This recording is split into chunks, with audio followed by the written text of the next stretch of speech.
हरिः ओं सर्वविघ्नप्रशमनं सर्वसिद्धिकरं परं सर्वजीवप्रणेतारं वन्दे विजयदं हरिं आभ्रमं भङ्गरहितं अजडं विमलं सदा आनन्दतीर्थमतलं भजे तापत्रयावहम् सर्वांतरमये वैष्णवेन्दीवरेन्दवे श्रीराघवेन्द्रवल्लभे नमो अत्यन्तदयालवे चिन्तामणिस्तु भक्तानां कल्पवृक्षं च कामदं स्वामिनं त्वां रघुप्रेमतीर्थं वन्दे अभीष्टदम् आपादमौलिपर्यन्तं गुरूणाम् आकृतिं स्मरेत् येन विघ्नाः प्रणश्यन्ति सिद्धन्ति मनोरथाः पृथ्वीमण्डलमध्यस्थाः पूर्णबोधमताङ्गाः वैष्णवाः विष्णुहृदयाः तान् नमस्ते गुरुन् मम श्रीगुरुभ्यो नमः। ಇದರ ದಿವಸ ಶ್ರೀ ರಘುಪ್ರೇಮತೀರ್ಥರ ಪೂರ್ವಾರಾಧನೆ ಸಂದರ್ಭದಲ್ಲಿ ವಿಶೇಷವಾಗಿ ಅವರ ಬಗ್ಗೆ ಬೆಳಕು ಚೆಲ್ಲುವಂತಹ ಒಂದು ಕಾವ್ಯವನ್ನು ನಾನು ಪರಿಚಯ ಮಾಡಲು ಹೊರಟಿದ್ದೇನೆ. ನಮ್ಮ ಶ್ರೀ ರಘುಪ್ರೇಮತೀರ್ಥರ ಬಗ್ಗೆ ತಿಳಿದುಕೊಳ್ಳುವುದಕ್ಕೆ ಉಪಕಾರಿಯಾದಂತಹ ಕೃತಿ ನಮಗೆ ಲಭ್ಯವಾಗಿತ್ತು ಅಂದರೆ ಸ್ವಾಮಿರಾಯಾಚಾರ್ಯರು ರಚನೆ ಮಾಡಿದಂತಹ ಸುಮಸೌರಭ, ಅವರ ಸಾಧನಾ ವಿಶೇಷದ ಬಗ್ಗೆ, ವಿಶೇಷವಾದ ಮಹಿಮೆ ಬಗ್ಗೆ ಇತ್ಯಾದಿ ನಮಗೆ ತಿಳಿಸುತ್ತೆ. ಇದಕ್ಕೆ ಪೂರ್ವದಲ್ಲಿ ರಚನೆವಾಗಿದ್ದಂತಹ ಒಂದು ಅದ್ಭುತವಾದಂತಹ ಕಾವ್ಯ ಈ ಕಾವ್ಯವಾಗಿದೆ. ನಮ್ಮಲ್ಲಿ ರಘುಪ್ರೇಮತೀರ್ಥರ ಬಗ್ಗೆ ಹೇಳುವುದಕ್ಕೆ ಸ್ತೋತ್ರ, ಗದ್ಯ, ಕಾವ್ಯ ಮೂರು ಹೊರಟಿವೆ ಅಂತೇಳಿ ಹೇಳ್ತಾ ಇದ್ದೀನಿ. ಈ ಸ್ತೋತ್ರ ಎಂಬುದರಲ್ಲಿ ರಂಗಸಾಲಿ ಶ್ರೀನಿವಾಸಾಚಾರ್ಯರು ಎಳಮೇಲಿ ವಿಠಲಾಚಾರ್ಯರ ಶಿಷ್ಯರು. ಅವರು ರಾಯರಿಂದ ಸಪ್ತಸೂಚಿತರಾಗಿ ಬಂದು ಗುರುಗಳ ಸೇವೆ ಮಾಡಿ ಇವರಿಂದ ವಿಶೇಷವಾದಂತಹ ಜ್ಞಾನ ಪಡೆದಂತವರು. ಅವರು ಮುತ್ಗಿ ಶ್ರೀನಿವಾಸಾಚಾರ್ಯ ಚಾರಿತ್ರ ವಿಂಶತಿ ಅಂತ ಒಂದು ಅದ್ಭುತವಾದಂತಹ ಸ್ತೋತ್ರವನ್ನು ರಚನೆ ಮಾಡಿ ಅವರ ಮಹಿಮಾತಿಶಯವನ್ನು ವರ್ಣನೆ ಮಾಡಿದ್ದಾರೆ. ಅದೇ ರೀತಿಯಾಗಿ ಸ್ವಾಮಿರಾಯಾಚಾರ್ಯರ ಸುಮಸೌರಭ ಕೂಡ ಈ ರಘುಪ್ರೇಮತೀರ್ಥ ಮಹಿಮೆಯನ್ನು ಬೆಳೆದು ಚೆಲ್ಲುತ್ತದೆ. ಈ ಸುಮಸೌರಭದಲ್ಲಿ ರಂಗಸಾಲಿ ಶ್ರೀನಿವಾಸಾಚಾರ್ಯ ಸ್ತೋತ್ರವನ್ನು ಹನುಮಂತವಾಗಿ ಕೊಟ್ಟಿದೆ. ಇದು ಎಲ್ಲಿಂದ ಸಂಗ್ರಹಣ ಮಾಡಿದ್ದು ಅಂದ್ರೆ ಹಿತಪೂರ್ವವಾಗಿ ನಿರ್ಮಾಣ ಮಾಡಿದಂತ ಈ ಕಾವ್ಯದಿಂದ ತಗೊಂಡಿದ್ದಾರೆ. ಆ ಕಾವ್ಯದಲ್ಲಿ 9ನೇ ಸರ್ಗದಲ್ಲಿ ಇದನ್ನು ವರ್ಣನೆ ಮಾಡಿದ್ದಾರೆ. ಅಂದ್ರೆ ಸುಮಸೌರಭಕ್ಕ ಮುಂಚೆಯಾಗಿ ಇದು ರಚನೆ ಆಗಿದೆ ಅಂತ ಹೇಳಿದ್ರೆ ತಪ್ಪಾಗಲಾರದು. ನಮ್ಮ ಸುಮಸೌರಭ ರಚನೆ ಮಾಡಿದಂತವರು ಸ್ವಾಮಿರಾಯಾಚಾರ್ಯರು ಶ್ರೀ ರಘುಪ್ರೇಮತೀರ್ಥರ ಪೂರ್ವಾಶ್ರಮದ ಪುತ್ರರು. ಯಾರಾದರೂ ಹೇಳ್ಬೇಕಾದ್ರೆ ಅವ್ರು ಹೇಳಿದಲ್ಲಿ ವಿಶೇಷ ಏನು ಅಂತ ಸ್ವಲ್ಪ ಸಂಶಯ ಪಡುವುದು ಉಂಟು. ಕೆಲವೊಮ್ಮೆ ನಾನು ಕೂಡ ಬಂಧುತ್ವ ರೀತಿಯಿಂದ ಆಗಲಿ ಇನ್ನೊಂದು ರೀತಿಯಿಂದ ಆಗಲಿ ಅವ್ರ ಬಗ್ಗೆ ಏನನ್ನ ವಿಶೇಷವಾಗಿ ಇಲ್ಲದ್ದು ಹೇಳಿದ್ದಾರೆ ಅನ್ನುವಂತ ಸ್ವಲ್ಪ ಸಂಶಯ ಬರುತ್ತೆ. ಆ ಸಂಶಯಗಳು ಯಾರಾದ್ರೂ ಒಬ್ಬ ಸ್ಟ್ರೇಂಜರ್ ಹೊಸವರು ಹೇಳಿದಾಗ ವಿಶ್ವಾಸ ಉಂಟಾಗುತ್ತೆ. ಅಂತ ಹೊಸವರು ಯಾರಂದ್ರೆ ಈ ವೆಂಕಟಕವಿಗಳು ಅಂತ ಹೇಳ್ಬೋದು. ಅವರು ರಘುಪ್ರೇಮತೀರ್ಥರ ದರ್ಶನವನ್ನೂ ಮಾಡಿಲ್ಲ ಅಂತ ಅನಿಸುತ್ತೆ. ಕೇವಲ ಅವರ ಮಹಿಮೆಯನ್ನು ಕೇಳಿ ಒಂದು ಕಾವ್ಯ ಅಪೂರ್ವವಾದಂತಹ ಕಾವ್ಯ ರಚನೆ ಮಾಡಿದ್ದಾರೆ. ಇವರು ಲೋಕದಲ್ಲಿ ರತ್ನಗಳು ಗೌಪ್ಯವಾಗಿರುತ್ತಂತೆ. ಅದೇ ರೀತಿಯಾಗಿ ಮಹಾನ್ ಭಾವರು ಕೂಡ ಎಲ್ಲೆಲ್ಲೋ ಇರ್ತಾರೆ. ಅವ್ರ ಬಗ್ಗೆ ತಿಳಿಬೇಕಂತ, ಅವ್ರ ಮಹಿಮೆ ತಿಳಿಬೇಕಂತ, ಮಹಿಮೆ ತಿಳಿದಾಗ ತಿಳಿದಾಗ ಮಾತ್ರ ಅವರಲ್ಲಿ ಸೇವೆ ಮಾಡ್ತೀವಿ. ಅದೇ ರೀತಿಯಾಗಿ ಅವು ಪ್ರಕಾಶ ಬೀರಿದಾಗ ಮಾತ್ರ ನಾವು ತಿಳ್ಕೊಂಡಿರ್ತಂತೆ. ಅದೇ ರೀತಿ ಮಹನೀಯರು ಪ್ರಕಟವಾಗುವ ಇಚ್ಛೆ ಬಂದರೆ ಮಾತ್ರ ಪ್ರಕಟವಾಗುತ್ತಾರೆ. ಆದ್ರಿಂದ ನಮ್ಮ ಮಹಾತ್ಮ ತಿಳಿಯುತ್ತೆ. ಅದು ಪರಮಾತ್ಮ ಹೇಳ್ತೀವಿ ವ್ಯಕ್ತ ಅವ್ಯಕ್ತ ಅಂತ ಹೇಳ್ತೀವಿ. ಅವ್ನು ವ್ಯಕ್ತನಾಗಬೇಕಂತ ಇಚ್ಛೆ ಬಂದಾಗ ವ್ಯಕ್ತವಾಗುತ್ತಾರೆ. ಅದೇ ರೀತಿಯಾಗಿ ಮಹನೀಯರು ಕೂಡ ಅದೇ ರೀತಿ ಅಂತ ಹೇಳಿ ನಿಮ್ಮ ಆಪ್ತವಚನ ಹೊಂದಿದೆ. 60 ವರ್ಷಗಳ ನಂತರ ರಘುಪ್ರೇಮತೀರ್ಥರ ಸನ್ನಿಧಾನದಲ್ಲಿ ದಿನೇ ದಿನೇ ವೈಭವ ಮತ್ತು ಜನಸಂದಣಿ ಹೆಚ್ಚಾಗುತ್ತೆ ಮತ್ತು ಇದೊಂದು ಯಾತ್ರಾ ಸ್ಥಳವಾಗುತ್ತೆ. ಯಾವ ರೀತಿಯಾಗಿ ಮಂತ್ರಾಲಯ ಪ್ರಭುಗಳ ದರ್ಶನಾರ್ಥವಾಗಿ ಅಶೇಷವಾದ ಜನ ಬರುತ್ತೆ, ಅದೇ ರೀತಿಯಾಗಿ ರಘುಪ್ರೇಮತೀರ್ಥ ಸನ್ನಿಧಾನಗಳು ಬರುತ್ತೆ ಅಂತ ಅವರು ಸೂಚನೆ ಮಾಡಿದ್ದಾರೆ. ಅದೇ ರೀತಿಯಾಗಿ ಒಂದೊಂದು ಕೃತಿಗಳು ಗುಪ್ತವಾಗಿದ್ವು. ಆ ಕೃತಿಗಳೆಲ್ಲ ಒಂದೊಂದಾಗಿ ಗುರುಗಳ ಅನುಗ್ರಹದಿಂದ ಅವರ ಮಹಿಮಾ ವಿಶೇಷವಾಗಿ ಪ್ರಕಟವಾಗುವಂತಹ ಸಂದರ್ಭ ಬಂದ ಕಾರಣ ಒಂದೊಂದು ಹೊರಬರುತ್ತದೆ. ಅದೇ ರೀತಿಯಾಗಿ ಸ್ವಾಮಿರಾಚಾರ್ಯ ಸುಮಸೌರಭ ಅಂತ ಒಂದು ಇನ್ನೂ ಅದ್ಭುತವಾದ ತತ್ವಸ್ವಾದ ಎಂಬ ಕೃತಿ ಬೆಳಕಿ ಬಂದಿದೆ. ಆ ಕ್ರಮದಲ್ಲಿ ಇದೊಂದು ಶ್ರೀಗೌಡ ಅಶೇಷ ಭಕ್ತರಾದಂತಹ ಮಂಗಳವೇಣಿ ಗೋವಿಂದರಾಯರ ಮುಖಾಂತರವಾಗಿ ಈ ಒಂದು ಕವಿಗಳು ವೆಂಕಟ ಕವಿಗಳು ಎಂಬ ತಿಳಿದುಕೊಂಡು ಅವರ ಬಗ್ಗೆ 10 ಸರ್ಗಯುಕ್ತವಾದಂತಹ ಈ ಕಾವ್ಯ ರಚನೆ ಮಾಡಿದ್ದಾರೆ. ಈ ಕಾವ್ಯದ ಬಗ್ಗೆ ಪರಿಚಯ ನೀಡಲು ಮತ್ತು 3-4 ಘಟನೆಗಳ ಬಗ್ಗೆ ವರ್ಣನೆ ಮಾಡಲು ನಾನು ಉದ್ಯುಕ್ತನಾಗ್ತಿದ್ದೇನೆ. ಪ್ರಥಮದಲ್ಲಿ ಇದರ ಹಿಂದೆ ಶ್ರೀಗಳವರ ಪೂರ್ವಾಶ್ರಮದ ವಂಶಿಕರಾದಂತಹ ಮತ್ತು ನನ್ನ ಆತ್ಮೀಯ ಬಂಧುಗಳಾದಂತಹ ಶ್ರೀ ರಘುಪ್ರೇಮಾಚಾರ್ಯರ ಪ್ರೋತ್ಸಾಹ ಸಹಕಾರಗಳಿಂದ ಇದೊಂದು ಕೃತಿ ಕಾವ್ಯವನ್ನು ಪರಿಚಯ ಮಾಡಲು ಉದ್ಯುಕ್ತನಾಗ್ತಿದ್ದೇನೆ. ಇನ್ನ ವಿಶೇಷವಾಗಿ ಇಂಥ ಅದ್ಭುತವಾದಂತಹ ಕಾವ್ಯವನ್ನು ನಮಗೆ ಗುರುತಿಸಿದವರು ಅಂದ್ರೆ ನಮ್ಮ ಮುಂದೆ ಹೇಳ್ತಿದ್ದಾರೆ ವಾಮನ ವಿಠಲರು ಅಂತ ಹೇಳಿ ಕೋಟಂಕೊಂಡ ವೆಂಕಟರಾಯರು ಈ ಒಂದು ಅದ್ಭುತವಾದ ಕೃತಿಯನ್ನು ನಮಗೆ ಅವರು ಅನುಗ್ರಹ ಮಾಡಿದ್ದಾರೆ. ವಿಶೇಷವಾಗಿ ಆರಾಧನಾ ದಿವಸದಿಂದ ಈ ಕೃತಿಯನ್ನು ನಾನು ಪರಿಚಯ ಮಾಡಲು ಯಶಸ್ವಿಸಿದ್ದೇನೆ. ಯಾರಿವರು ವೆಂಕಟಕವಿಗಳು ಒಂದು ಕಾಲಕ್ಕ ಅವರು ಕಿಂಚಿತ್ ಪರಿಚಯವನ್ನು ನೀಡಲು ಮುಂದಾಗುತ್ತಿದ್ದೇನೆ.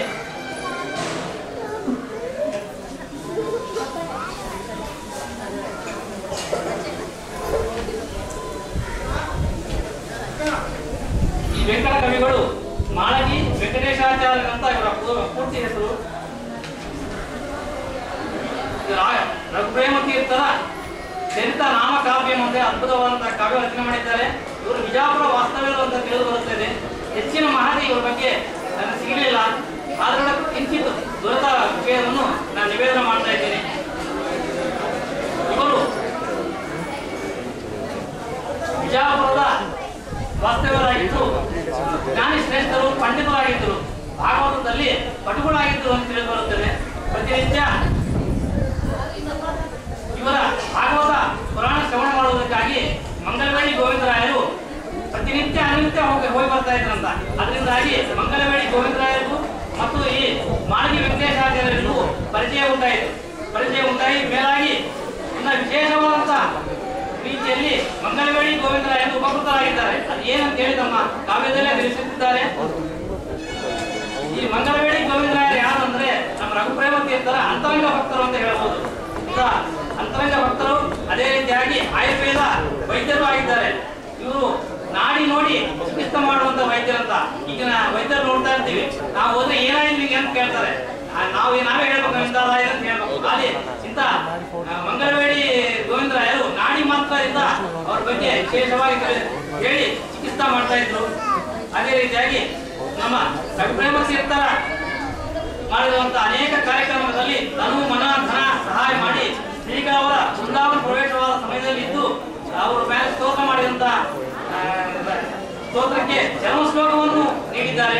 ಚಿಂತಾಮಣಿ ಭಕ್ತಾನಾಂ ಕಪೋರ್ಚಂಚಕಾಮ ಈ ಶ್ಲೋಕ ಇದೆ, ಅದು ಮಂಗಲವೇಡಿ ಗೋವಿಂದರಾಯ ರಚನೆ ಮಾಡಿ ಗುರುಗಳಿಗೆ ಸಮರ್ಪಣೆ ಮಾಡಿದ್ದಾರೆ. ಈ ರೀತಿಯಾಗಿ ಗುರುಗಳ ಸೇವೆ ಪಡೆದುಕೊಂಡು ಪುಣ್ಯರಾಗಿದ್ದಾರೆ ಅಂತ ಹೇಳುವುದರಲ್ಲಿ ಎರಡನೇ ಮಾತಿಲ್ಲ. ಅದೇ ರೀತಿಯಾಗಿ ಹೆಂಡತಿ ಕೂಡ ಮಂಗಲವೇಡಿ ಗೋವಿಂದರಾಯ ತಕ್ಕಂತೆ ವೈರಾಗ್ಯಶಾಲಿಯಾಗಿದ್ದು ಇವರಿಗೆ ಮಂಗಲವೇಡಿ ಗೋವಿಂದರಾಯ ಪತ್ನಿಯಾದಂತ ಲಕ್ಷ್ಮೀಬಾಯಿಗೆ ಇಡೀ ಶ್ಯಾಮರಾಯ ವಿಶಾಚ ರೂಪವಾಗಿ ಪೀಡಿಸಲು ಮತ್ತು ಈ ಕ್ಷಯವಾಗಿ ಬಂದಾಗ ನಮ್ಮ ಗುರುಗಳು ಅನುಗ್ರಹ ಮಾಡಿ ನಿವಾರಣೆ ಮಾಡಿದ್ದಾರೆ. ಇವೆರಡು ಕೃತಜ್ಞತೆಯಿಂದ ವಿಶೇಷವಾದಂತ ಆಧಾರವನ್ನು ಈ ರಘುಪ್ರೇಮ ತೀರ್ಥರಲ್ಲಿ ಇಟ್ಟವರು ಗೋವಿಂದರಾಯರು. ಈ ಗೋವಿಂದರಾಯರು ಕೇವಲ ವೈದ್ಯವರ್ಣರು ಮಾತ್ರ ಅಲ್ಲ, ಪಂಡಿತರು ಆಗಿದ್ದರು ಅಂತ ಹೇಳಿ ಅವರು ರಚಿಸಿದಂತ ಚಿಂತಾಮಣಿ ಕಪೋರ್ಚಂಚಕಾಮದು ಅಂತ ಏಕಮಾತ್ರ ಶ್ಲೋಕದಿಂದ ನಾವು ಹೇಳಬಹುದಾಗಿದೆ.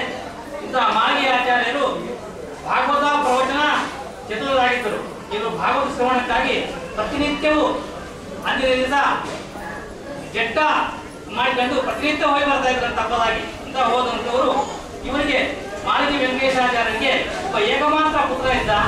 ಅವರಿಗೆ ಒಬ್ಬ ಮೊಮ್ಮಗ, ಆ ಮೊಮ್ಮಗ ವಿಷ ಜ್ವರ ಪೀಡಿತನಾಗಿ ವಿಷಮಗಾರಕ ಒದಗಾಗಿದ್ದಾಗ ಗೋವಿಂದರಾಯರು ಚಿಕಿತ್ಸೆ ಮಾಡ್ತಾರಂತೆ. ಚಿಕಿತ್ಸೆ ಮಾಡಿ ಗುಣ ಮಾಡಿದಾಗ ಭಾರಿ ಕೃತಜ್ಞತಾ ಪೂರ್ವಕವಾಗಿ ನೀವು ಇಷ್ಟೊಂದು ಉಪಕಾರ ಮಾಡಿದ್ದೀರಿ, ಎಲ್ಲೆಲ್ಲಿ ವೈದ್ಯರು ನೋಡಿಸಿದ್ರು ಕೂಡ ಗುಣ ಆಗಿದ್ದಿಲ್ಲ, ಈ ಮಂಗಲವೇಡಿ ಗೋವಿಂದರಾಯರು ನೀವು ಚಿಕಿತ್ಸೆ ಮಾಡಿದ್ರಿ, ನೀವು ಭಾರಿ ಪುಣ್ಯವಂತರು ಅಂತ ಹೇಳಿ ಕೃತಜ್ಞತಾ ಸಮರ್ಪಣೆ ಮಾಡ್ತಾರೆ. ಮಾಡಿದ ಕಾಲಕ್ಕೆ ಹೇಳ್ತಾರಂತೆ, ಇದೆಲ್ಲ ನಮ್ದೇನಿಲ್ಲ, ಎಲ್ಲ ನಮ್ಮ ಗುರುಗಳಾದಂತಹ ಗುರುಗಳ ಮಹಿಮೆ ಅಂತ ಹೇಳ್ತಾರಂತೆ. ಯಾರು ನಿಮ್ಮ ಗುರುಗಳು ಅಂತ ಹೇಳಿ ಕೇಳ್ತಾರೆ ಮಾಳಗಿ ವೆಂಕಟೇಶಾಚಾರ್ಯರು. ಕೇಳಿದಾಗ ನಮ್ಮ ಗುರುಗಳು ರಘುಪ್ರೇಮ ತೀರ್ಥರು ಅಂತ ಹೇಳಿ ಹೇಳ್ತಾರೆ. ರಘುಪ್ರೇಮ ತೀರ್ಥರ ಅಂತ ಹೇಳಿ ಅವರ ಬಗ್ಗೆ ವಿಶೇಷವಾಗಿ ತಿಳಿದುಕೊಂಡು ಅವರ ಮಹಿಮೆಯನ್ನು ಇವರು ತಮ್ಮ ಕೃತಿಯಲ್ಲಿ ವರ್ಣಿಸಿದ್ದಾರೆ. 10 ಸರ್ಗಪೂರ್ವಕವಾದಂತಹ ಈ ಕೃತಿಯಲ್ಲಿ ರಘುಪ್ರೇಮ ತೀರ್ಥರ ಜನನದಾರಭ್ಯ ಅವರ ಬೃಂದಾವನ ಪ್ರವೇಶ ಪರ್ಯಂತರವಾಗಿ ವಿಶೇಷವಾಗಿ ವರ್ಣನೆ ಮಾಡಿದ್ದಾರೆ. ಅವರೇ ಉಪಸಂಹಾರದಲ್ಲಿ ಹೇಳ್ಕೊಡುತ್ತಾರೆ. ಈ ವಿಷಯದನ್ನ 2-5 ನಿಮಿಷದಲ್ಲಿ ನಿರೂಪಣೆ ಮಾಡ್ತೀನಿ. ಬಾಣಾರಿ ದಿಗ್ಗಜ ನಿಶೇಷಮಿತಿ ಸುಭಾನೌ ಶ್ರೀಶಾಲಿ ವಾಹನ ಜಗೆ ವಿವಾಸದೇಸೌ ಭಾದ್ರೇಶ ಪ್ರತಿಪತಿ ಪರಿವೇಶ ಯೋಗಿ ಬೃಂದಾವನ ರಘುಪತಿ ಪ್ರಣಕೈಕ ಪಾತ್ರಂ. ಬಾಣಾರಿ ದಿಗ್ಗಜ, ಬಾಣನ ಶತ್ರುವಾದಂತಹ ಕೃಷ್ಣನ ವಿಶೇಷವಾದಂತಹ ಸೇವೆ ಮಾಡಿದಂಥವರು ಸುಭಾನ ನಾಮ ಸಂವತ್ಸರದಲ್ಲಿ ಮತ್ತು ರವಿವಾಸರ ಭಾದ್ರಪದ ಮಾಸ ಪ್ರತಿಪದಿ ದಿವಸ ಬೃಂದಾವನ ಪ್ರವೇಶ ಮಾಡಿದಂತ ರಘುಪ್ರೇಮ ತೀರ್ಥರು ರಘುಪ್ರತಿ ಪ್ರಣಯೈಕ ಪಾತ್ರಂ ಅಂತ ಹೇಳಿ ಶ್ರೀ ರಾಮಚಂದ್ರ ದೇವರ ಅನುಗ್ರಹ ಪಾತ್ರಪುತ್ರರು ಅಂತ ಹೇಳ್ತಾರೆ. ಮಾಡ್ಕಂತ ತಮ್ಮ ಈ ಕೃತಿಯ ಮಾಡೋದಕ್ಕ ಸೌಹಾರ್ದತೆಯನ್ನು ವ್ಯಕ್ತಪಡಿಸಿದಂತ ಮಂಗಳವೇಡಿ ಗೋವಿಂದರಾಯರ ಬಗ್ಗೆ ಹೇಳ್ತಿದ್ದಾರೆ. ಸುಹೃನ್ಮಣಿ ಮಂಗಳ ವೇಣಿ ವಂಶ ಮುಕ್ತಾಮಣಿನ್ಮೇ ದ್ವಿಜಾನುವರೆಣ್ಯ ಗುಣಾನುವಾದೇ ಮಹತಾಂ ಧರ್ಮೇ ನೇಯೋರ್ಯನ್ಮಾಮಿಹ ಸೌಹೃದರ್ತದ್. ಈ ಕೃತಿ ಹೊರಬರುವ ಕಾರಣ ಮಂಗಳವೇಡಿ ಅವರು ಸ್ಪಷ್ಟವಾಗಿ ತಿಳಿಸಿದ್ದಾರೆ. ಸುಹೃನ್ಮಣಿ ಮಂಗಳವೇಡಿ ವಂಶ ಮುಕ್ತಾಮಣಿನ್ಮೇ ದ್ವಿಜಾಂವರೆಣ್ಯ ಅಂತೇಳಿ ಮಂಗಳವೇಡಿ ಗೋವಿಂದರಾಯರು ವೈದ್ಯಶ್ರೇಷ್ಠರು ದ್ವಿಜಾಂವರೆಣ್ಯ ಅಂತ ಹೇಳಿ ಗುಣಾನುವಾದೇ ಮಹತಾಂ ಧರ್ಮೇ ಈ ಕೃತಿ ಬರುವುದಕ್ಕೆ ಗುಣಾನುವಾದ ಮಾಡುವುದರಲ್ಲಿ ಸಹಾಯಕರಾಗಿದ್ದಾರೆ ಅಂತ ಹೇಳಿ ಅವರ ಸೌಹಾರ್ದತೆಯನ್ನು ನೆನೆಸುತ್ತಿದ್ದಾರೆ. ಅದೇ ರೀತಿಯಾಗಿ ಒಂದು ಅದ್ಭುತವಾದ ಕಾವ್ಯ ಮಾಡಿದ್ದು ಕೇವಲ ಸಾಹಿತ್ಯವನ್ನು ಪರಿಶ್ರಮ ಮಾಡಿದ್ದೇನೆ, ವ್ಯಾಕರಣ ಬದ್ಧವಾಗಿ ಕಲಿತಿದ್ದೇನೆ ಅಂತ ಪ್ರಯೋಗ ಮಾಡುವುದಕ್ಕಲ್ಲ, ಗುರುಗಳ ಮಹಿಮೆ ವರ್ಣನೆ ಮಾಡುವುದಕ್ಕೆ ಅಂತ ಹೇಳ್ತಾರೆ. ಕೃತಿ ಕೃತಾದಿ ಸದಾಂ ಶಿರಸ್ಸು ಭಾರಾಂ ಸಮಾರೋಪ್ಯ ವಿಶೋಧನಸ್ಯ ಅಂತೇಳಿ ನಾ ಸಾಹಿತಿ ವ್ಯಾಕೃತಿ ರಪ್ಯುತಾನ್ಯ ತಂತ್ರಾಣಿ ಮಯಾಸ್ಕೃತಾನಿ, ಕೇವಲ ನನ್ನ ಸಾಹಿತ್ಯ ವ್ಯಾಕರಣ ಇತ್ಯಾದಿ ಪ್ರಕಟಣೆ ಮಾಡುವುದಕ್ಕೆ ಈ ಕಾವ್ಯ ರಚನೆ ಮಾಡಿದ್ದಲ್ಲ, ಇದು ನನ್ನಿಂದ ಕೇಳಲ್ಪಟ್ಟ ಮಹಿಮೆಯನ್ನು ವರ್ಣಿಸುವಂತಹ ರೀತಿಯಾಗಿದೆ ಅಂತ ಹೇಳಿ ತಮ್ಮ ವೃತ್ತಾಂತವನ್ನು ಹೇಳ್ತಾರೆ. ಮಮೈಕ ಪುತ್ರಸ್ಯ ಸುತೋ ಯದಾಸಿ ದಿನಾನಿ ದಿಗ್ವೇದ ವಿಧಾನ್ಯಜಸ್ರಂ ವಿಕೃಷ್ಟಗಾತ್ರೋ ವಿಷಮಜ್ವರೇಣ ವಿಜೀವಿತಾಶೋ ವಿಧೈ ವಿಕಾರೈ ಅಂತ ಹೇಳಿ ಒಂದು ಏಕಮಾತ್ರ ಪುತ್ರ ಇದ್ದ, ಅವನೊಂದು ಮಗ ಇದ್ದ. ಅವನು ದಿನ ದಿನ ವಿಷಮಜ್ವರ ಪೀಡಿತನಾಗಿ ಅನೇಕವಾದಂತಹ ವಿಕಾರಗಳು ಒಳಗೊಂಡು ವಿಜೀವಿತಾಶೋ ಅಂತ ಹೇಳ್ತಾರೆ. ಬದುಕ್ತಾನ ಇಲ್ಲೋ ಅಂತ ಗೊತ್ತಿಲ್ಲ, ವಿವಿಧ ಆಶೆಯನ್ನು ಕಳೆದುಕೊಂಡಿದ್ದೇವೆ. ವಿವಿಧ ವಿಕಾರದಿಂದ ವ್ಯಕ್ತನಾದಂತಹ ಬಾಲಕಕ್ಕೆ ಗೋವಿಂದರಾಯರಿಗೆ ಪರಿಚಯ, ನಿತ್ಯ ಭಾಗವತ ಸ್ಮರಣಕ್ಕೆ ಬರೋದು. ಹಿಂದಿನ ಹೊರಗೆ ಇರೋ ಕಾರಣ ಅವ್ರು ಗ್ರಾಮ ಮಾಡ್ತಾರಂತೆ, ಮತ್ತು ವೈದ್ಯ ಮಾಡಬೇಕು ಅಂತ ಕಾರಣ ಇವರೆಲ್ಲೋ ಗ್ರಾಮಾಂತರದಲ್ಲಿರ್ತಾರೆ ಮಂಗಳವೇಡಿ ಗೋವಿಂದರಾಯರು.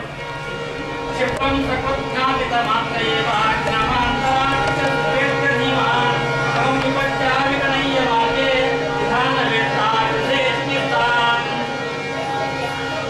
ಗ್ರಾಮಾಂತರದಲ್ಲಿದ್ದಂತ ಗೋವಿಂದರಾಯರು ನಾಲ್ಕಿನ ಮಾತ್ರಕ್ಕೆ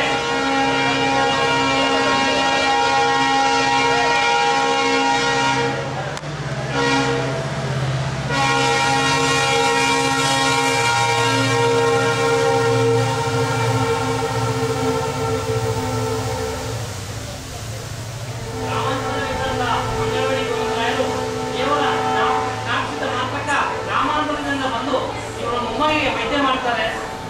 ಕ್ಷಿಪ್ರಂ ಸಕೃಜ್ಞಾಪಿತ ಮಾತ್ರ ಏವ ಗ್ರಾಮಾಂತರ ವೇದ್ಯಮಾನ್ ಶ್ರಮ ವಿಪತ್ಯ ಗಣಯ್ಯ ಮಾರ್ಗೆ ವಿಧಾನ ವೇಟ್ಟ ಹೃದಯ ಚಿಕಿತ್ಸಾ ತಮ್ಮ ಶ್ರಮವನ್ನು ಎಣಿಸದಂತೆ ಬಂದು ಇವತ್ತು ಚಿಕಿತ್ಸೆ ಮಾಡಿದಾಗ ಅವರು ಚಿಕಿತ್ಸೆಯಿಂದ ಈ ವ್ಯಾಧಿಯಿಂದ ಪಾರಾಗ್ತಾರೆ. ಘೋರಾನ್ವಿಕಾರ ಮೃತ್ಯೋಪಮಾನೈ ಅಶೋಕದಾಸ್ತಿ ಮದ್ರೈಸ್ಯನ್ ಶ್ರಮ ತದುಲ್ಲಾ ಹೃದಯವ ಮೇಲೆ ಧರ್ಮಿಗೋಯಂ ಫಲವಂತ ಮುಚ್ಚೆ ಅಂತೇಳಿ ಇವರು ಮಾಡಿದಂತಹ ವೈದ್ಯದಿಂದ ಅವರ ಮಗ ಮೃತ್ಯೋನ್ಮುಖನಾದಂಥವನು ಮತ್ತು ಉದ್ಯೋಗನಾಗ್ತಾನೆ. ಇದರಿಂದಾಗಿ ಧಾರ್ಮಿಕರಾದಂತಹ ಗೋವಿಂದರಾಯ ಪ್ರಶ್ನೆ ಮಾಡ್ತಾರೆ, ಇದೆಲ್ಲ ಇದೊಂದು ವೈದ್ಯ ಮಾಡಿದ್ದೀರಿ, ಇದು ಗುಣ ಇದೆ, ನಿಮ್ಮ ಕೈವಾಸಿ ಅಂತ ಹೇಳಿ ಹೇಳ್ತಾರೆ. ಹೇಳಿದಾಗ ನಮ್ದೇನಿಲ್ಲ, ಇದೆಲ್ಲ ನಮ್ಮ ಗುರುಗಳಾದಂತಹ ರಘುಪ್ರೇಮ ತೀರ್ಥರ ಒಂದು ಮಹಿಮಾ ಅಂತ ಹೇಳಿ ಹೇಳ್ತಾರಂತೆ. ಅದನ್ನೇ ಇವರು ವರ್ಣನೆ ಮಾಡ್ತಾ ಇದ್ದಾರೆ.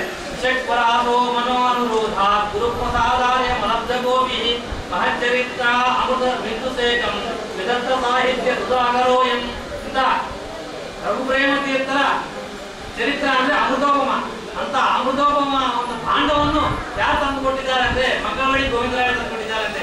ಅದಕ್ಕಾಗಿ ಅಮೃತ ಸುಧಾಕರ ಧನ್ವಂತರಿ ಅಂತ ಹೇಳ್ತಿದ್ದಾರೆ. ಅವ್ರು ವೈದ್ಯರು ಹೌದು, ಧನ್ವಂತರಿ. ಅಮೃತ ಭಾಂಡ ತಂದು ಅದರಿಂದ ಅಮೃತ ಬಿಂದು ಸೇಚನ ಮಾಡಿದ್ದಾರೆ. ಆ ಸೇಚನ ಮಾಡಿದ್ರಿಂದ ಈ ಕೃತಿ ಹೊರಮಿದೆ ಅಂತ ಹೇಳ್ತಾ ಇದ್ದಾರೆ. ಇದರಿಂದ ಏನು ನಾನು ಬೇಡಿಕೆ ಪ್ರಾರ್ಥನೆ ಮಾಡ್ತಾ ಇದ್ದೀನಿ ಅಂದ್ರೆ